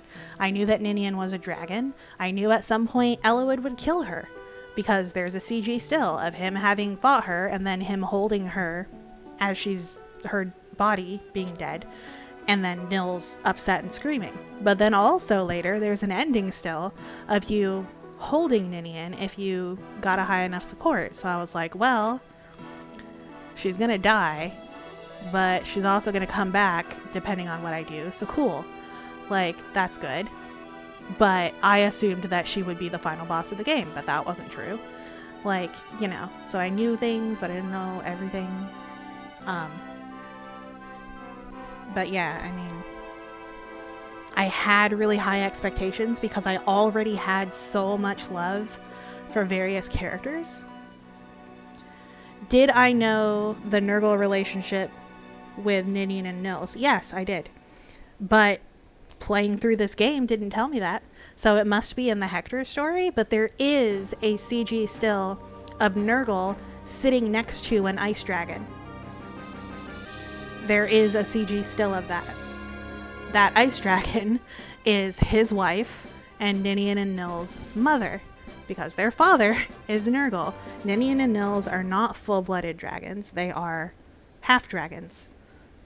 So, which, through my relationship that I set up between Elowood and Ninian, makes Roy 1/4 dragon. So they are not full, but they have enough in them that they can still shift. And I guess lived as dragons. It might be in Hector mode, because I didn't get that Nergal was their father in Eloid's mode. Yeah, it didn't get brought up at all. There was no reference to it. I don't think that Ninian and Nils know. I don't think that Ninian and Nils know that Nergal is their father. Because they grew up on the other side. Like, they obviously went with their mother and have enough dragon in them that they can that they can turn. And, you know, maybe that's also why Ninian and Nils have the powers that they do, because Nergal is their father. Yeah, they would definitely mention if Nergal was their father. They'd be ashamed of it, but at some point they'd say it. You know, or Nergal would say it, but, I mean, Nergal doesn't give a fuck, but, well, I guess Nergal could say it. He knows that he's their father. And you can tell by looking at them, the law of hair color in Fire Emblem, that he's, like, obsessed with these two, and he called these two, and his hair color is right in that spectrum with them. Like, his hair color is extremely close to Nils, which is also quite close to Ninian's. Like, it's sort of a dark to light spectrum with their hair color. A very unique hair color that nobody else in the entire game has. So, you know, it just would be weird, and I would think that they were related even if the game didn't confirm it. But it does, I guess, in Hector mode. So, but also, it's for the best that Ninian and Nils don't know that Nergal was their father, because they're already mentally fucked up enough about the situation with Nergal. They don't need to know that that was also their father. Like, that's not gonna make anything better. So, but yeah. Those are my general thoughts on the game. Perhaps you understand better why I'm, like, slightly disappointed with the story and, like, what I would want from the story. It's difficult to explain, but hopefully you kind of understand. It's not that it's bad, it's just, like, my expectation versus the reality of the game and the things that, like, I want. Aw, imagines the Star Wars scene with Nergal as Vader and Nils as Luke. I know about my father, you killed him. No, I am your father. That's impossible! He does not say, Luke, I am your father. He says, no, I am your father. Because Luke has just said that you killed my father. So the response to that is not, Luke, I am your father. It's, no, I am your father. Like, oh, right. Anyway, a commonly misquoted movie quote. Does not say Luke. Says no. Nerd. Yeah. It's okay. But yeah, so I look forward to seeing Hector mode and, like, seeing what all happens there. Just, like, my love for Eloid was, like, so ingrained because I just adored his character design. Like, from the moment that I saw his character design, I adored it. I don't know why. I was just very drawn to it, and I loved it. And so then I saw, like, all the art with him and Ninian, and I was like, I love Ninian too, and apparently they get together, so that's really cool, and I love them so much. So, like, Hector never really had a chance to be my favorite lord, because I've had years of loving Eloid, just based on how he looks. But I do love Hector, and I'm sure I'll love his mode. But I'm ending here anyway. So thanks for hanging out, folks. I appreciate it. Another Fire Emblem down. And no more Fire Emblem until after Spooktober. I will have a good night. Hopefully you guys do as well. Sleep tight, Ebby. And hopefully I'll catch some of you guys tomorrow. You'll be making the Roy drawing soon? Okay, thank you. No rush.